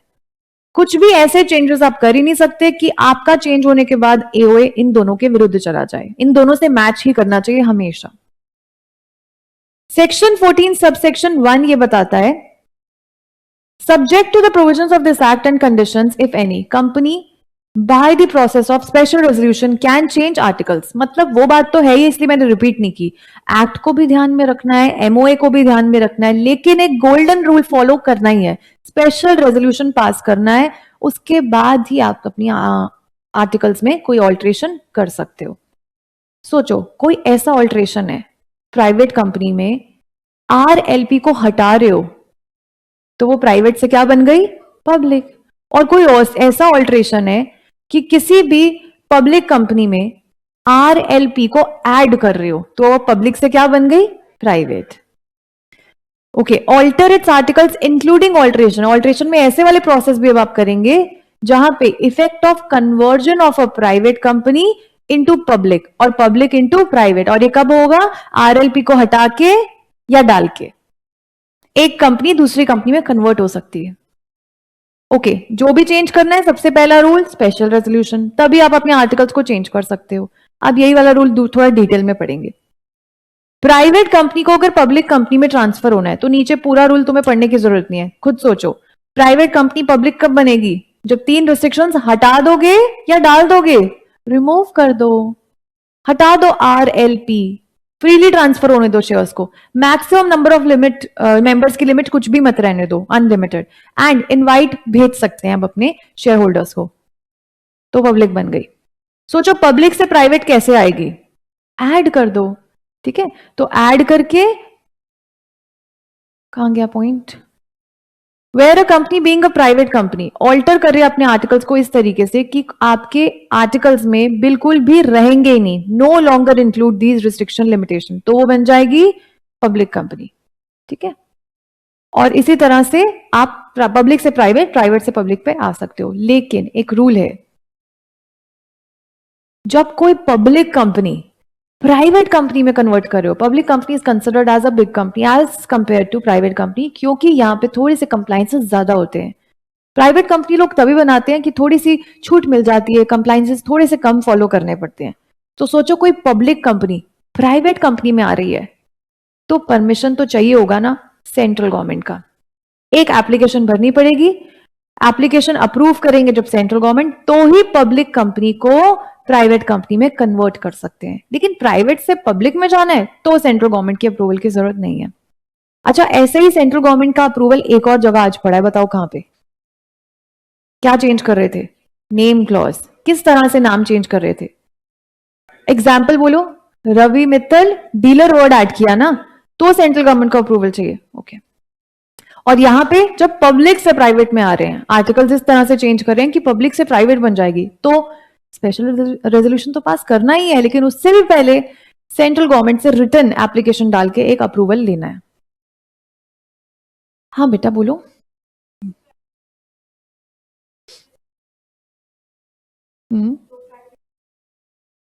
यस, ऐड कर देंगे। अप्रूवल चाहिए, बिल्कुल चाहिए। पब्लिक से प्राइवेट में क्लास चेंज भी हो रहा है ना, ऑल्ट्रेशन तो हो रहा है आर्टिकल्स का, बट क्लास चेंज भी हो रहा है साथ में, इसी तरीके का ऑल्ट्रेशन है ये। ठीक है, इसका इफेक्ट ये है कि एक क्लास ऑफ कंपनी से दूसरी क्लास ऑफ कंपनी में भी जा सकते हो, ऐसे भी ऑल्ट्रेशन होते हैं। ओके, प्रोवाइडेड ऑल्सो दैट, ये भी थोड़ा सा अनइम्पॉर्टेंट पॉइंट है, बट हम एक बार कवर जरूर करेंगे इसको। सो आपकी कंपनी एक कंपनी से दूसरी कंपनी में जा रही है, लेकिन कन्वर्जन से पहले या फिर आपकी कंपनी के आर्टिकल से पहले कोई भी केस आपकी कंपनी का अगर पेंडिंग है ट्रिब्यूनल में, ट्रिब्यूनल क्या है? कंपनीज का court, national company law tribunal. कोई भी ऐसी एप्लीकेशन अगर ट्रिब्यूनल में पेंडिंग है, मतलब अभी तक वो केस सॉल्व नहीं हुआ है, तुम्हारा केस चल रहा है कोर्ट में, as on the date of commencement of companies ordinance act, कौन सी डेट की बात कर रहे हैं हम? 2019 में एक ऑर्डिनेंस, एक अमेंडमेंट एक्ट आया था। तो उस टाइम पे 2019 में किसी भी कंपनी का कोई भी अगर केस ट्रिब्यूनल में पेंडिंग था, तो उनको डिस्पोज ऑफ कर दिया गया था ट्रिब्यूनल द्वारा, और बोला गया था फ्रेश एप्लीकेशंस फाइल करनी पड़ेंगी, shall be disposed of in accordance with the provisions applicable to it before such commencement. मतलब पहले वाले केसेस डिस्पोज ऑफ कर दिए गए थे और फ्रेश एप्लीकेशंस को फाइल करने के लिए बोला गया था। ओके, एक बीच में छोटी सी अमेंडमेंट पॉपअप हुई थी, आप चाहो तो ऑल्ट्रेशन में इसको आप प्रोसेस जब एग्जाम के लिए पढ़ रहे हो तो आप इस पॉइंट को छोड़ भी सकते हो, नॉट अ बिग डील। आगे चलते हैं। Filing of alterations with the registrar, filing of alterations with the registrar. अब जब आपने आर्टिकल्स में चेंजेस किए हैं, और कब सेंट्रल गवर्नमेंट का अप्रूवल चाहिए था?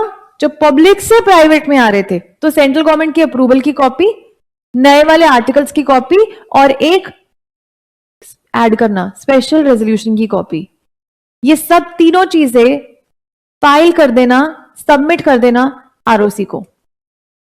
ठीक है, with in 15 days in such manner who shell register the same. जब हमने भेजा 15 दिन के अंदर अंदर आरओसी अपने पास इसको दर्ज कर लेगा, तो मान लिया जाएगा हो गए आपके आर्टिकल्स चेंज।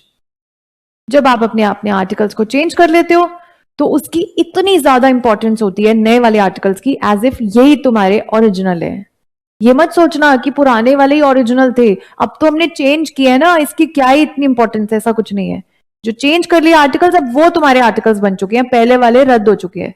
ठीक है, इसीलिए न्यू वाले आर्टिकल्स ऐसे मानोगे एज इफ वो कोई भी बात जो नए वाले आर्टिकल्स में लिखी है वो ओरिजिनली पहले से थी, उसकी इतनी इंपॉर्टेंस है। ओके, जैसे एमओए में भी हमने पढ़ा था हर एक कॉपी में आपको चेंजेस ऐड करने होंगे, वैसे ही यहाँ पे भी हम पढ़ रहे हैं आर्टिकल्स को भी जब चेंज करते हो हर एक कॉपी में नई न्यू कॉपीज आपको छापनी पड़ेंगी।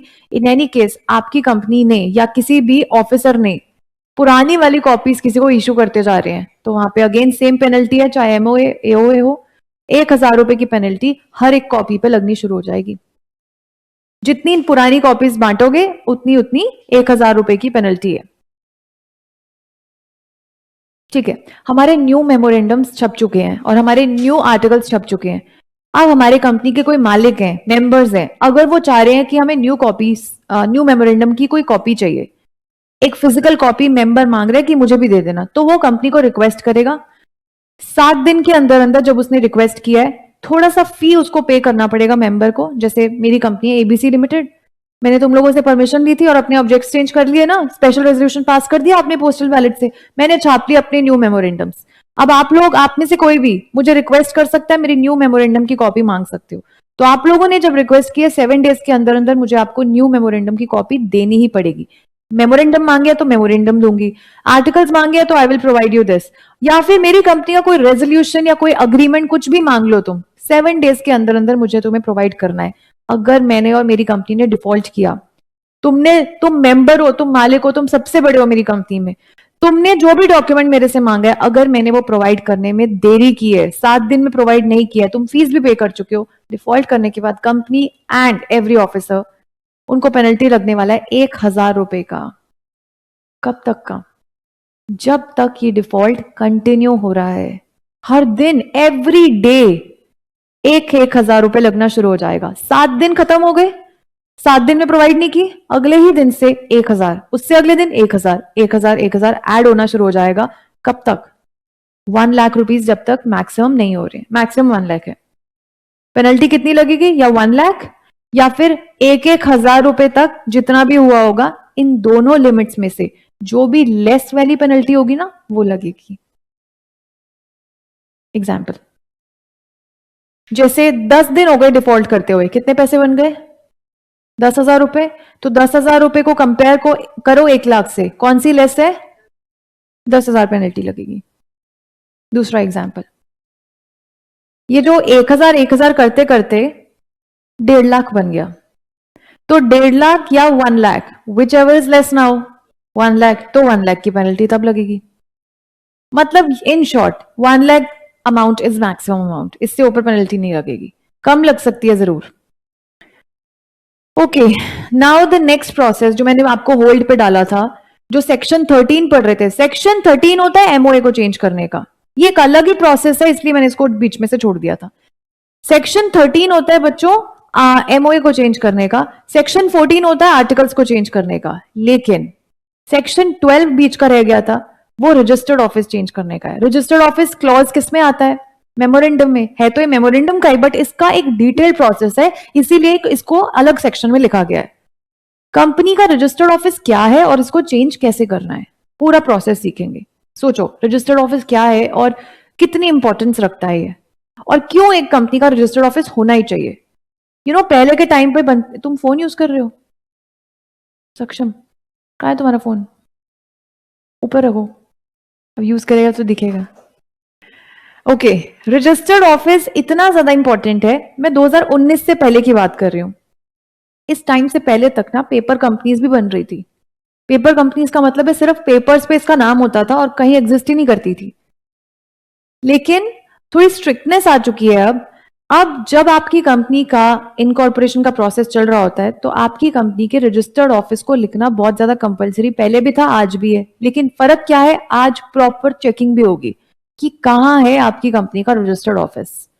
उसके लिए आपको कुछ फॉर्म्स पहले भी भरने थे, आज भी भरने हैं, लेकिन आज जितनी चेकिंग हो रही है उतनी शायद पहले नहीं हो रही थी। ठीक है, तो अब पेपर कंपनी बनाने का रिस्क तो आज की डेट में कोई ले ही नहीं सकता है, क्योंकि प्रॉपर आरओसी द्वारा चेकिंग होती है।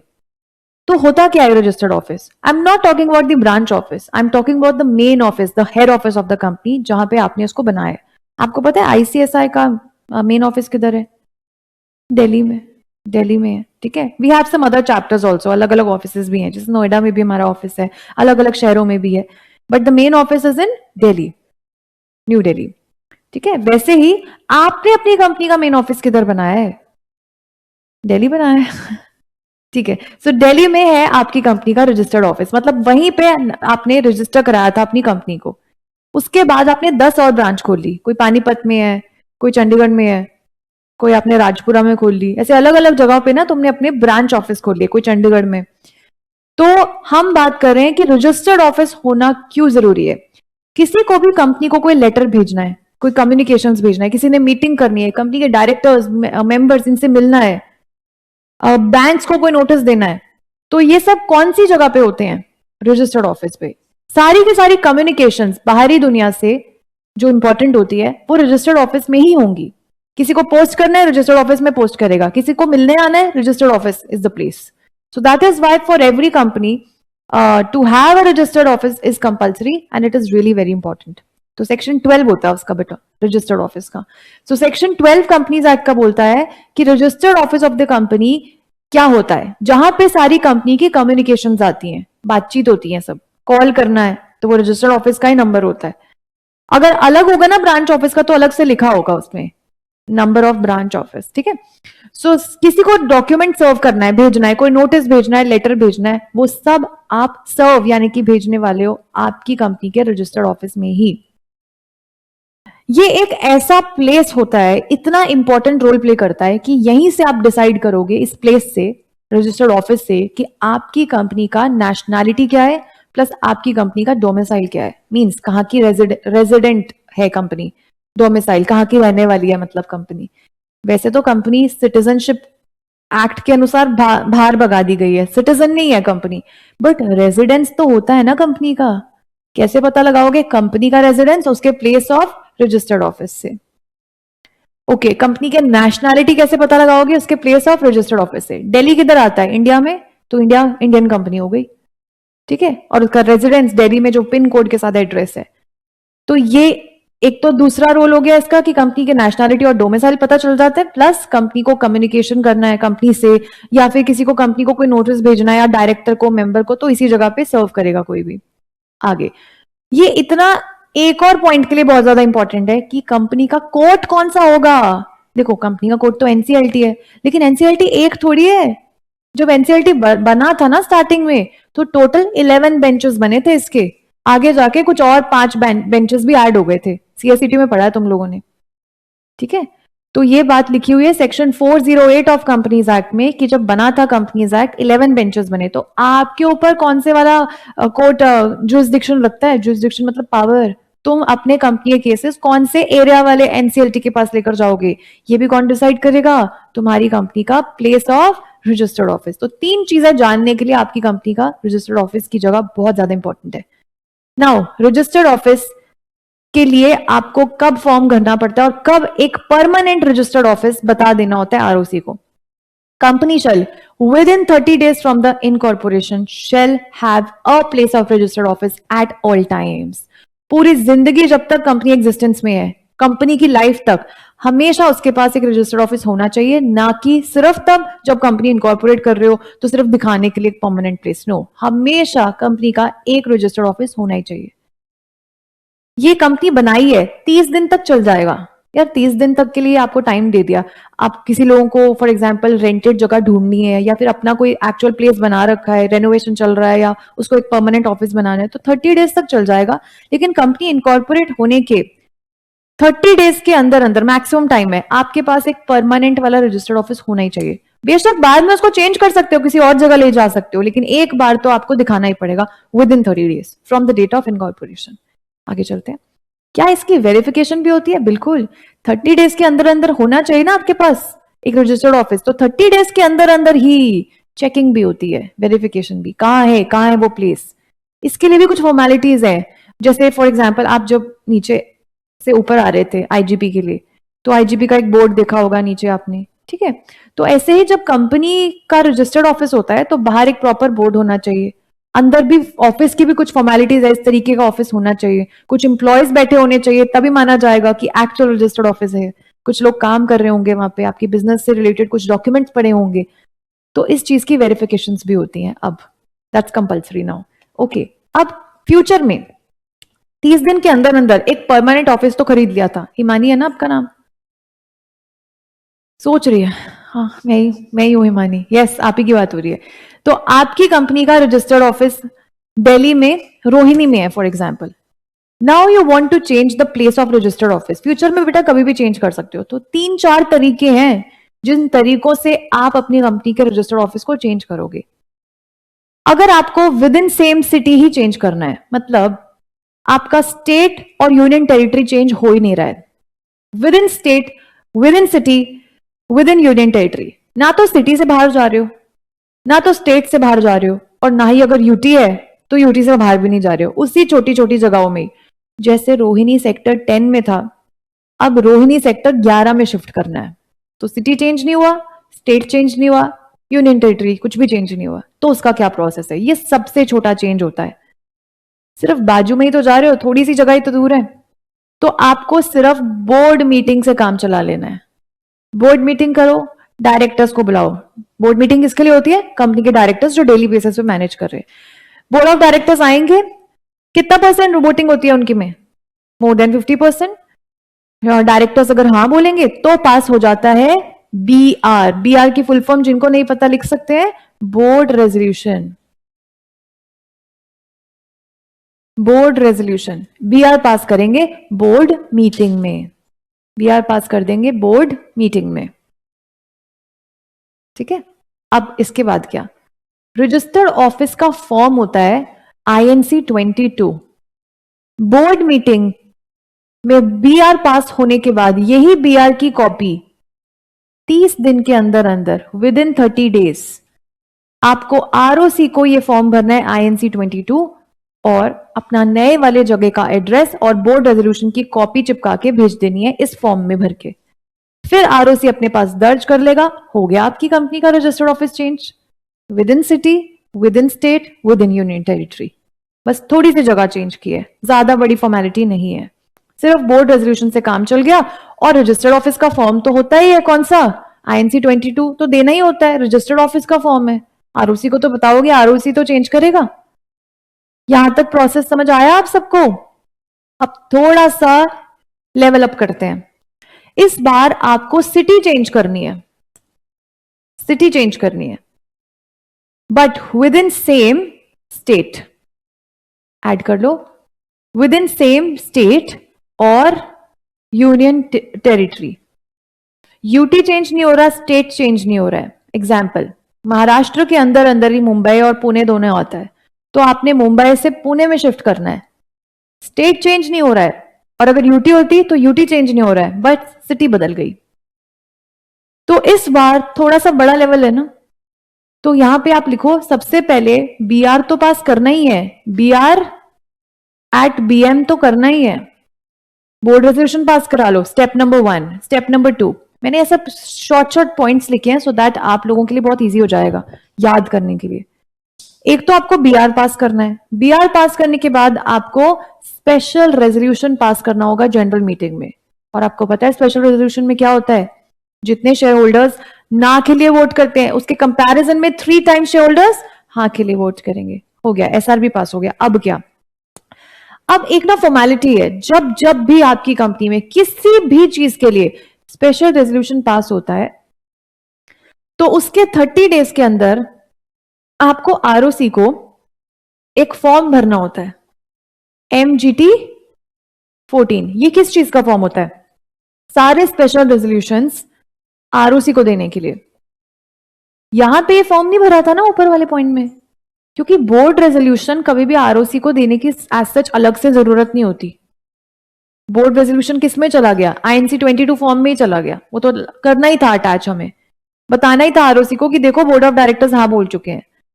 लेकिन जब जब भी किसी भी चीज के लिए तुम्हारी कंपनी में, हर तरह ध्यान दो बेटा, किसी भी चीज के लिए आपकी कंपनी में जब SR पास होता है तो अलग से एक फॉर्म SR देने के लिए ROC को बताने के लिए बहुत जरूरी होता है, विच इज MGT 14। तो ये फॉर्म अलग से भरना है और INC 22 अलग से भरना है। अच्छा, INC 22 तो फॉर्म ही रजिस्टर्ड ऑफिस का होता है ना। ओके, तो ये कब भरोगे, SR पास करने के 30 दिन के अंदर अंदर INC 22 भी भरना है और SR पास करने के 30 दिन के अंदर ही MGT 14 भी भरना है। 30 दिन के अंदर अंदर, 30th डे भी हो सकता है और 30 दिन के अंदर अंदर भी। अब सुनो, ध्यान देना, INC 22 में अटैचमेंट्स क्या क्या लगाओगे, इस फॉर्म में क्या क्या अटैच करना पड़ेगा। एक तो BR की कॉपी अटैच कर देना, जो भी हुआ है कंपनी में, SR की कॉपी अटैच कर देना, दैट्स इट। और चला जाएगा INC 22 ROC के पास, ROC इसी फॉर्म के पास के बाद आपकी कंपनी के रजिस्टर्ड ऑफिस को चेंज कर लेगी और आपको दे देगी एक फ्रेश सर्टिफिकेट ऑफ इनकॉर्पोरेशन जिसमें न्यू प्लेस लिखा हुआ है। यहां पे भी दिया है एक fresh certificate of incorporation. INC 11 होता है इनकॉर्पोरेशन का फॉर्म, INC 11। क्या हो गया बेटा, ध्यान से थोड़ा। अब थोड़ा और प्रोसेस बड़ा है हमारा, थोड़ा और लेवल अप करने जा रही हूं मैं। Now we are moving from one state to another state, one state to another state. और लास्ट वाला देखो, shifting within the same state और union territory but ROC, but still jurisdiction of ROC changes. ये उससे भी थोड़ा सा छोटे वाला चेंज है, सबसे बड़ा चेंज ये है, one state to another state. तुम एक स्टेट छोड़ के दूसरे स्टेट में जा रहे हो, महाराष्ट्र छोड़ के तुम पंजाब में जा रहे हो, ठीक है। अब क्या करना पड़ेगा, सबसे पहला, ये तो आएगा ही आएगा हर बार, BR at BM, board meeting तो होगी। सबसे पहले डायरेक्टर लोग ने फैसला कर लिया। अब डायरेक्टर लोग तो कंपनी के भाई मेंबर्स के अंडर ही आते हैं, डायरेक्टर को हायर किसने किया है, मेंबर्स ने। रेम्यूनरेशन मेंबर्स के थ्रू जाएगा ना, कंपनी के थ्रू जाएगा, सॉरी, बट अपॉइंट इनको मेंबर्स करते हैं यानी कि शेयर होल्डर्स। तो अभी बोर्ड मीटिंग तो पास हो गई, BR पास हो गया बोर्ड मीटिंग में। अब शेयर होल्डर्स के द्वारा SR पास कराना पड़ेगा, नंबर 1, नंबर 2। और इस चीज के लिए जब एक स्टेट से दूसरे स्टेट में जाते हो तो आपको सेंट्रल गवर्नमेंट का अप्रूवल भी लगता है। एक रिटर्न एप्लीकेशन देके सेंट्रल गवर्नमेंट से अप्रूवल भी ले लोगे। अब मैंने ब्रैकेट में आरडी पता है क्यों लिखा है? रीजनल डायरेक्टर, एक स्टेट का हेड होता है ये, ठीक है। तो सेंट्रल गवर्नमेंट ने ये वाली पावर ट्रांसफर की हुई है आज की डेट में आरडी को। तो जहां जहां पे भी सीजी नाम आ रहा है आप उसको क्या मानोगे? आरडी, रीजनल डायरेक्टर से अप्रूवल लोगे आप। अब ये पावर किसके पास शिफ्ट हो चुकी है? आरडी के पास। ओके, तो तीसरा पॉइंट हमने सीजी से भी अप्रूवल ले लिया। अब आपको क्या करना है? ये फॉर्म नंबर दे रखे हैं, ये प्रोसेस नहीं है। एप्लीकेशन आईएनसी ये इसी का पॉइंट है सिर्फ, तो इसलिए मैंने 4th नंबर नहीं लिखा। जब हम अप्रूवल लेने गए थे आरडी से, तो आरडी को कौन सा फॉर्म दिया था हमने? आईएनसी 23। इस फॉर्म को भर के आरडी अप्रूवल देगा आपको। ओके, फिर आपको ये चौथा पॉइंट हो गया बच्चों, मार्क करते जाओ जिनके पास बुक्स है, ये चौथा पॉइंट है। अब आपको न्यूज़पेपर्स में भी खबर छपवानी पड़ेगी ताकि आम जनता, क्रेडिटर्स, शेयर होल्डर्स कोई भी न्यूज़पेपर में से पढ़ के पता लगा ले कि यार ये तो एक स्टेट छोड़ के दूसरे स्टेट में जा रहे हैं, तो किसी को कोई प्रॉब्लम ना हो, किसी को कोई ऑब्जेक्शन ना हो सकता है क्रेडिटर्स का हमने उधार चुकाया ही नहीं अभी तक, ये पॉइंट कराऊंगी, पीछे कुछ 1-2 पॉइंट छुड़वाए थे ना, तो क्रेडिटर्स का उधार चुकाया नहीं और दूसरे स्टेट में जा रहे हैं, तो उनका भी अप्रूवल चाहिए होता है। तो सभी के अप्रूवल के लिए आपको न्यूज़पेपर्स में खबर छपवानी है। कौन से न्यूज़पेपर? 2, एक इंग्लिश वाला और एक वर्नाक्यूलर लैंग्वेज। इंग्लिश वाला वो जिसका पूरे देश में सर्कुलेशन है, और वर्नाक्यूलर जिस एरिया में तुम्हारा रजिस्टर्ड ऑफिस था उस वाले एरिया में जो रीजनल लैंग्वेज आती है वो वाला न्यूज़पेपर। चलो आगे। अब आईएनसी 28 क्या है? Approval by RD. INC 23 form भरा था एप्लीकेशन के लिए आरडी को। आरडी अप्रूवल कौन से फॉर्म में भेजेगा आपको? INC 28, step number 5। Step number 6 बच्चों, पीछे एक एसआर पास हुआ था ना अभी सेकेंड स्टेप में। जब जब एसआर पास होता है, एसआर पास होने के 30 दिन के अंदर अंदर कौन सा फॉर्म भरते हो? आरओसी को, या आरओसी के लिए कौन सा फॉर्म होता है? एमजीडी 14, ये भी तुम्हें भरना होता है। एसआर पास करने के 30 दिन के अंदर आरओसी को फॉर्म भरना है, ये आरडी को नहीं जाएगा फॉर्म। अब लास्ट स्टेप, आईएनसी 22, ये तो रजिस्टर्ड ऑफिस का फॉर्म भरना ही होता है। किसको? आरओसी को ना। अब मुझे बताओ, ये लास्ट स्टेप के बाद ही आपकी कंपनी चेंज होगी, ये आरओसी को जाता है फॉर्म बेटा, ध्यान देना। अब इसकी अटैचमेंट्स क्या होंगी? अब इसमें क्या क्या अटैच करोगे? बीआर की कॉपी लगा देना, और क्या पास हुआ था? एसआर। फिर आरडी से भी अप्रूवल आ चुका है, तो आरडी की अप्रूवल की कॉपी यानी कि आईएनसी 28, ये सब लगा देना, आपका फॉर्म अप्रूव हो जाएगा। फिर आरओसी आपको फाइनली क्या कर देगा? न्यू सर्टिफिकेट ऑफ इनकॉर्पोरेशन देगा, जिसमें आपकी फ्रेश न्यू वाला प्लेस ऑफ रजिस्टर्ड ऑफिस लिखा हुआ है, तब से आपकी रजिस्टर्ड ऑफिस चेंज होगी।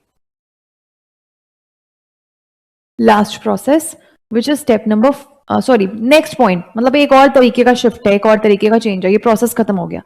इस बार एक स्टेट, अच्छा विद इन सेम स्टेट ही है, स्टेट चेंज नहीं हो रहा है।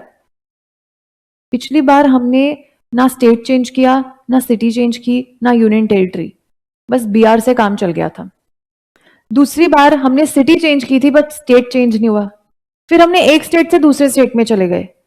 इस बार स्टेट तो चेंज नहीं होगा, लेकिन आरओसी बदल गया है। एक स्टेट में भी कभी कभी 2 आरओसीज हो सकते हैं। आप जब एक स्टेट में एक ऐसी जगह पे थे जहां पे आपका जो आरओसी था वो कोई और था, आपके आरओसी मतलब किसी और आरओसी के पास पावर थी। अब तुम स्टेट के अंदर ही हो, स्टेट नहीं बदल रहे हो, लेकिन आरओसी बदल रहा है। ऐसा चेंज कर रहे हो उसी स्टेट के अंदर कि उस स्टेट के 2 आरओसी हैं, रजिस्ट्रार ऑफ कंपनीज, जो उस एरिया की कंपनीज के रिकॉर्ड्स बनाते हैं। तो दूसरे आरओसी में हम जा रहे हैं, हम दूसरे आरओसी के जुरिसडिक्शन के पास जा रहे हैं, ठीक है, दूसरे आरओसी के पास हमारी पावर होगी। अब हमारी कंपनी के रिकॉर्ड्स कोई और आरओसी बनाएगा, तो क्या चेंजेस हैं? ये सिर्फ तमिलनाडु और महाराष्ट्र में ही पॉसिबल है, क्योंकि तमिलनाडु और महाराष्ट्र ऐसे स्टेट्स हैं जहां पे 2 आरओसीज हैं।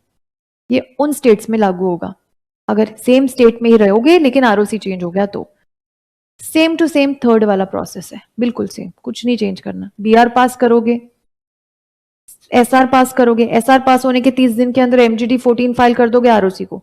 फिर अगेन आरडी से परमिशन लेनी है, उस स्टेट के हेड से परमिशन लेनी है ना, कौन सा फॉर्म भर के? आईएनसी 23, वो अप्रूवल देगा आईएनसी 28 में, न्यूज़पेपर्स में खबर छपवा दोगे, ठीक है। फाइनली INC 22 ROC को भर देना, उसमें सारे अटैचमेंट्स लगा देना, सेम प्रोसेस है, इसलिए हमने रिपीट नहीं किया।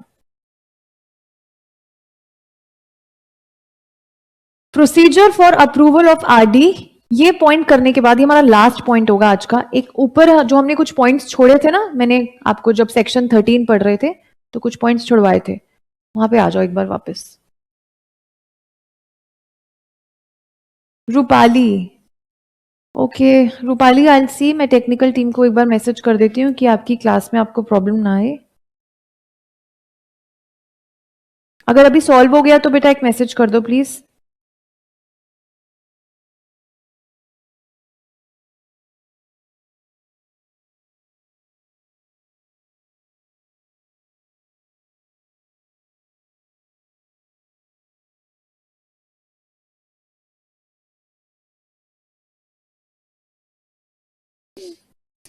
ओके,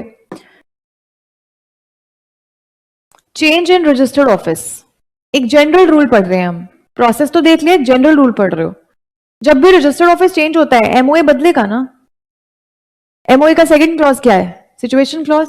क्या लिखा रहता है? Place of registered office. तो एमओए बदलेगा पूरा, मतलब सेक्शन 13। सेक्शन 12 में चेंजेस करने की वजह से सेक्शन 13 हुआ, सामने आ गया। Okay, so the alteration of MOA इस तरीके से कर रहे हो आप। थोड़ा सा हम रीलोड कर लेते हैं। ओके, ऑल्ट्रेशन ऑफ एमओए कर रहे हो जहां पे आप अपनी कंपनी का place of registered office change कर रहे हो। कहां? एक स्टेट से दूसरे स्टेट में जा रहे हो। बताया था ना, एक स्टेट से दूसरे स्टेट में जाना है तो सीजी का अप्रूवल चाहिए, और आज सीजी की पावर किसके पास है? आरडी के पास है। तो ये पावर वाली बात पढ़ लो पहले, अमेंडमेंट आ चुका है। पहले पावर गई थी आरओसी के पास, और उसके बाद 19 दिसंबर 2013 से लेकर आज तक पावर किसके पास है? आरडी के पास। तो हम जहां जहां सीजी वर्ड पढ़ते हैं हम ऑटोमेटिकली अज्यूम करेंगे कि वो आरडी है। आरडी से अप्रूवल ले रहे हैं जो एक स्टेट का हेड है। ठीक है, अब क्या होने वाला है? Dispose of the application of change of place of registered office. हमने सेंट्रल गवर्नमेंट को एप्लीकेशन कौन से फॉर्म में दी थी बताओ? आरडी को एप्लीकेशन INC 23, 22 नहीं बेटा, 23। जब INC 23 हमने भरा आरडी को, तो वो हमारी एप्लीकेशन 60 डेज के अंदर अंदर अप्रूव कर देगा। लेकिन अप्रूव करने से पहले, बिफोर पासिंग द ऑर्डर, जो आरडी है अपने आप को इन 3 पॉइंट से सेटिस्फाई जरूर करेगा, तभी वो आपको INC 28 में अप्रूवल भेजने वाला है। ऑर्डर की कॉपी आने वाली है आपको। पहला पॉइंट, तुम एक स्टेट से दूसरे स्टेट में जा रहे हो, आरडी पहले ये चेक करेगा कि क्या तुमने स्टेट छोड़ने से पहले, दूसरी जगह जाने से पहले, अपने क्रेडिटर्स, अपने डिबेंचर होल्डर्स या कोई भी और पर्सन जो कंसर्न्ड है, जो कनेक्टेड है तुम्हारी कंपनी से, उनसे अप्रूवल मांगा है।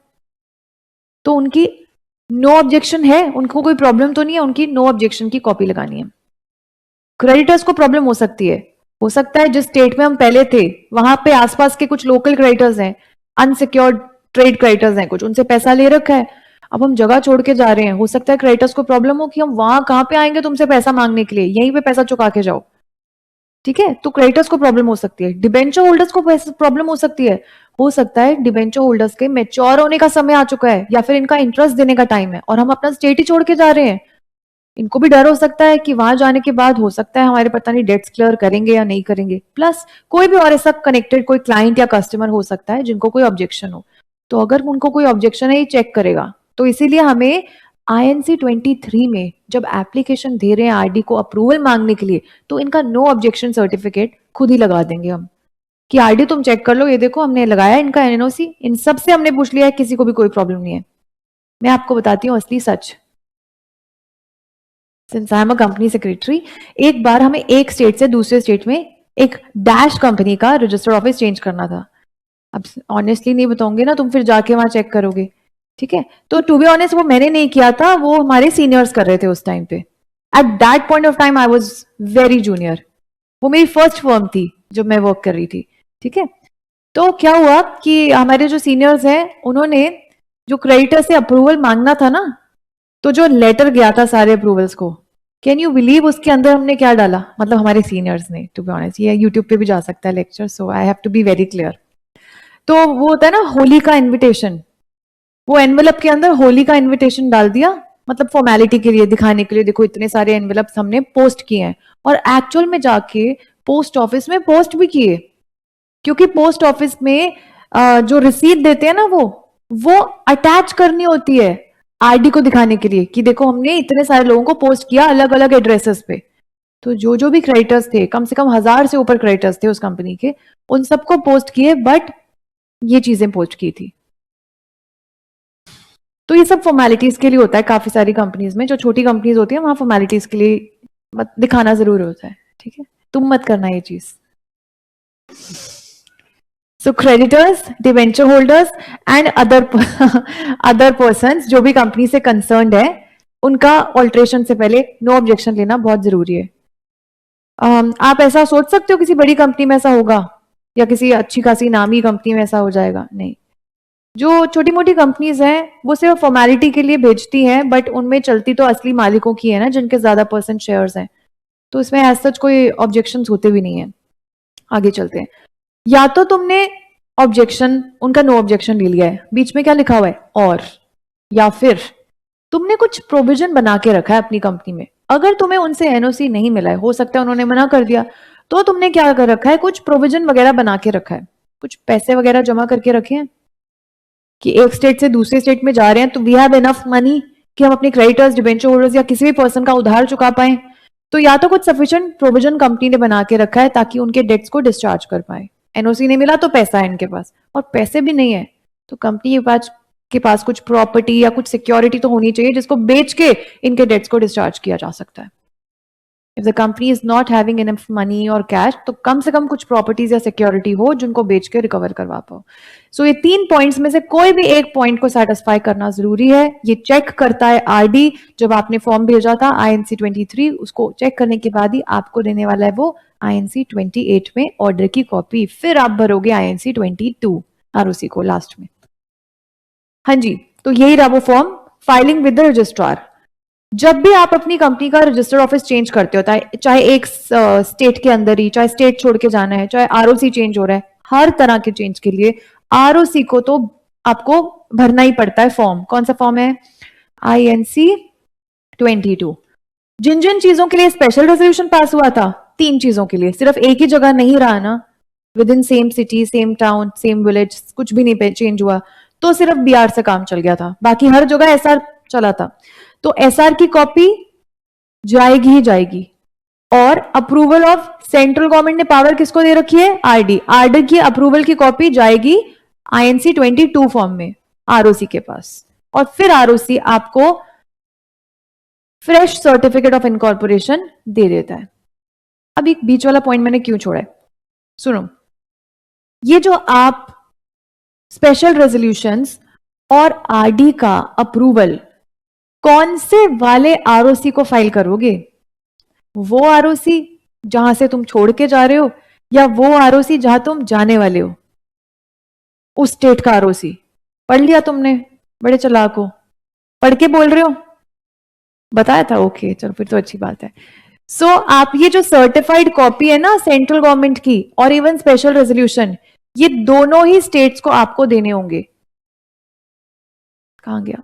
Shall be filed with the registrar of each state, जहां तुम छोड़ के जा रहे हो और जिधर तुम जाने वाले हो, दोनों जगह आपको आरडी की अप्रूवल की कॉपी देनी होगी, और दोनों ROCs अप्रूवल देंगे। एक कहेगा ठीक है तुम जाओ, एक कहेगा हाँ ठीक है आ जाओ। रजिस्टर करेगा मतलब अप्रूवल देगा, मजाक की बात अलग है। एनीवेज, ये तो हमने कर ही लिया है सब। अब एक लास्ट प्रोसेस रहता है, उसके बाद will wind up the session, complete हो जाएगा फिर ये। अब एक छोटू सा प्रोसेस है आपके सामने, बहुत छोटा सा। जब भी हम आरडी से अप्रूवल मांगने जाते हैं, एक स्टेट से दूसरे स्टेट में, एक यूनियन टेरिटरी से दूसरी यूनियन टेरिटरी में जाना होता है, तो उसका प्रोसीजर क्या है? आरडी से अप्रूवल मांगने के लिए कौन सा फॉर्म भरते हैं? INC 23। तो उसका डिटेल प्रोसेस पढ़ लो अब, और क्या क्या देना पड़ता है। INC 23 तो अप्रूवल लेने के लिए भरना ही है, तो शॉर्ट में पढ़ा था। इसका एक डिटेल प्रोसीजर अगर पूछ लिया आपसे तो वो भी आपकी बुक में है। आपको एक एप्लीकेशन देनी है पहले तो अप्रूवल लेने के लिए INC 23 जो हमने लिखा है, जो बार बार पढ़ रहे हैं, यही फॉर्म को भर के आरडी हमें अप्रूवल देता है। बेटा किसी को कोई डाउट तो नहीं है? समझ में आ रहा है किस चीज के लिए क्या पढ़ रहे हैं हम? ये जो 2 प्रोसेस पढ़े थे बीच में था ना कि INC 28 में अप्रूवल आता है, INC 23 भरा हमने आरडी का अप्रूवल के लिए, तो कैसे क्या करना होता है उसके लिए, कैसे अप्रूवल देगा आरडी? वो 3 पॉइंट्स में से कोई एक पॉइंट सेटिस्फाई होना चाहिए कि पैसे जमा किए, सिक्योरिटी जमा की है, एनओसी, वो तो है ही, लेकिन कुछ फॉर्मेलिटीज है, कुछ पेपर वर्क है, वो देखना है हमें। जब आप INC 23 भेज रहे हो तो साथ में minutes of board meeting attach करने होते हैं। अब बोर्ड मीटिंग तो हमेशा हर तीनों की इसमें ही हुई है, बोर्ड ऑफ डायरेक्टर्स को सबसे पहले मीटिंग करनी होती है, फिर एसआर पास करवाते हैं शेयर होल्डर्स से। तो जब बोर्ड मीटिंग हुई थी, बोर्ड मीटिंग के बाद कंपनी सेक्रेटरी उस मीटिंग के मिनट्स बनाता है कि मीटिंग में क्या हुआ, क्या डिसीजन हुआ, ताकि फ्यूचर में कोई भी इंसान पढ़ने के बाद मिनट्स को पता लगा लेगा कि उस मीटिंग में हुआ क्या था। तो मिनट्स का मतलब होता है records of the meeting, records of the meeting. और ये कौन प्रिपेयर करता है बच्चों? कंपनी सेक्रेटरी, ये आप ही का काम होगा। तो मिनट्स ऑफ बोर्ड मीटिंग साथ में अटैच करेंगे। उसके बाद स्पेशल रेजोल्यूशन पास हुआ है, उसकी भी एक कॉपी लगा देनी होगी, ठीक है। जब आपकी कंपनी का रजिस्टर्ड ऑफिस चेंज होता है, रजिस्टर्ड ऑफिस कौन सी वाली बुक में लिखा होता है? एमओए में। नया वाला एमओए छापोगे, attach copy of MOA, new copy, fresh copy approval के लिए कि ऐसे होने वाला है हमारा एमओए इसके बाद।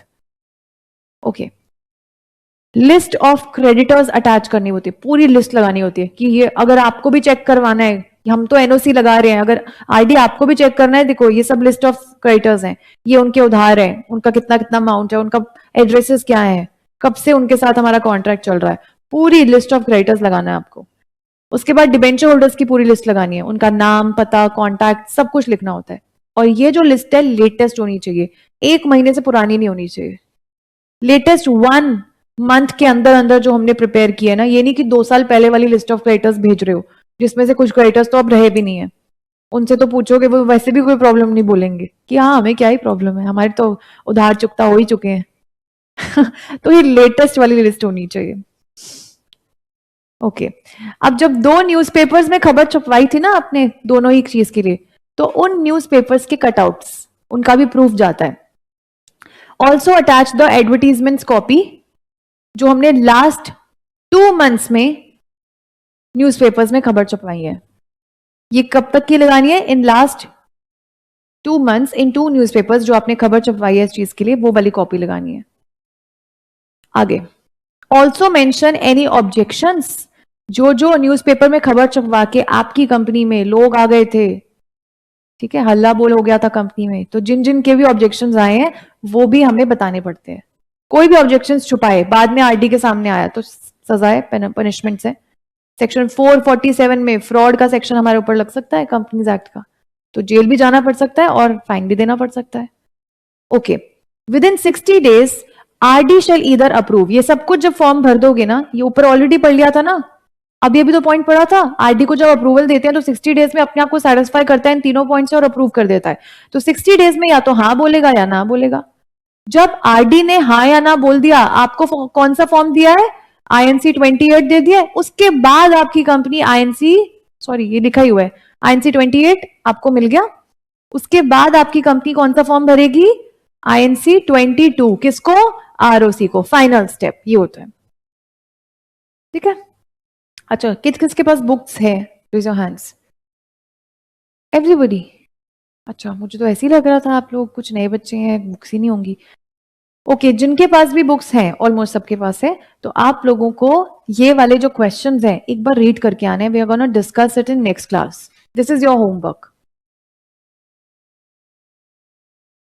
अच्छा, since what I can see we have some new students in my class, so next class में एक बार फिर से हम करने वाले हैं राइटिंग प्रैक्टिस, बट पूरी क्लास में राइटिंग प्रैक्टिस नहीं होगी सिर्फ, क्योंकि इससे जो लास्ट मैंने आपकी क्लास ली थी वो आई थिंक 1.5 या 2 घंटे पूरे मैंने आपको रूल्स ही समझाए थे कि क्या करना होता है राइटिंग प्रैक्टिस, मतलब कि कैसे आपको आंसर्स लिखने हैं, और हमने कुछ आंसर्स भी लिखे थे और मैंने आप लोगों की कॉपीज भी चेक की थी। तो अभी कुछ नए बच्चे हैं, तो आप क्या करना, जैसे ही आपको बैकअप मिलता है आप मेरी ये लास्ट क्लास एक बार वॉच कर लेना, आज से पहले वाली जो क्लास होगी, जो पूरी डेडिकेट मैंने की थी राइटिंग प्रैक्टिस को, वो एक बार आप देख के आएंगे। ठीक है। और मैं एक बार 10 मिनट्स में आपको रूल्स बता दूंगी कि कैसे आपको लॉ में आंसर्स लिखने होते हैं। नेक्स्ट क्लास में will write some answers also, मतलब आप लिखोगे I will check your answers, और मैं करेक्ट आंसर भी आपको लिख के खुद ही दिखाऊंगी। ठीक है, अभी इनिशियली ऐसे होगा, मैं करेक्ट आंसर दिखा दिया करूंगी क्योंकि अभी आप सीख रहे हो ना।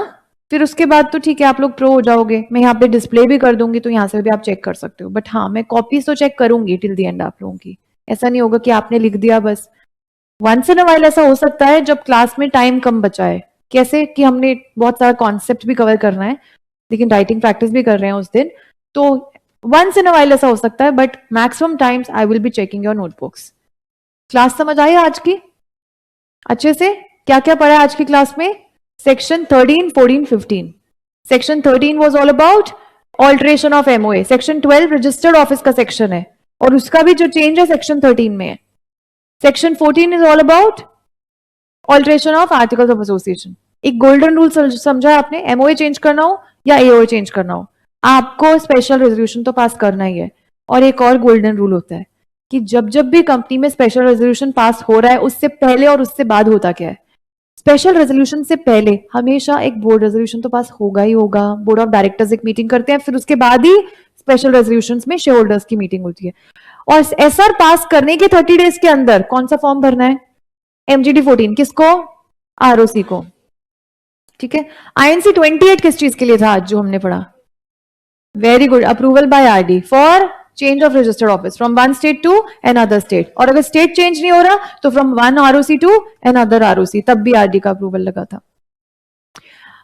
आईएनसी 23 किस चीज के लिए? Application to RD for approval. ठीक है। आईएनसी 22 आरओसी को किस चीज का फॉर्म है? Verification of registered office.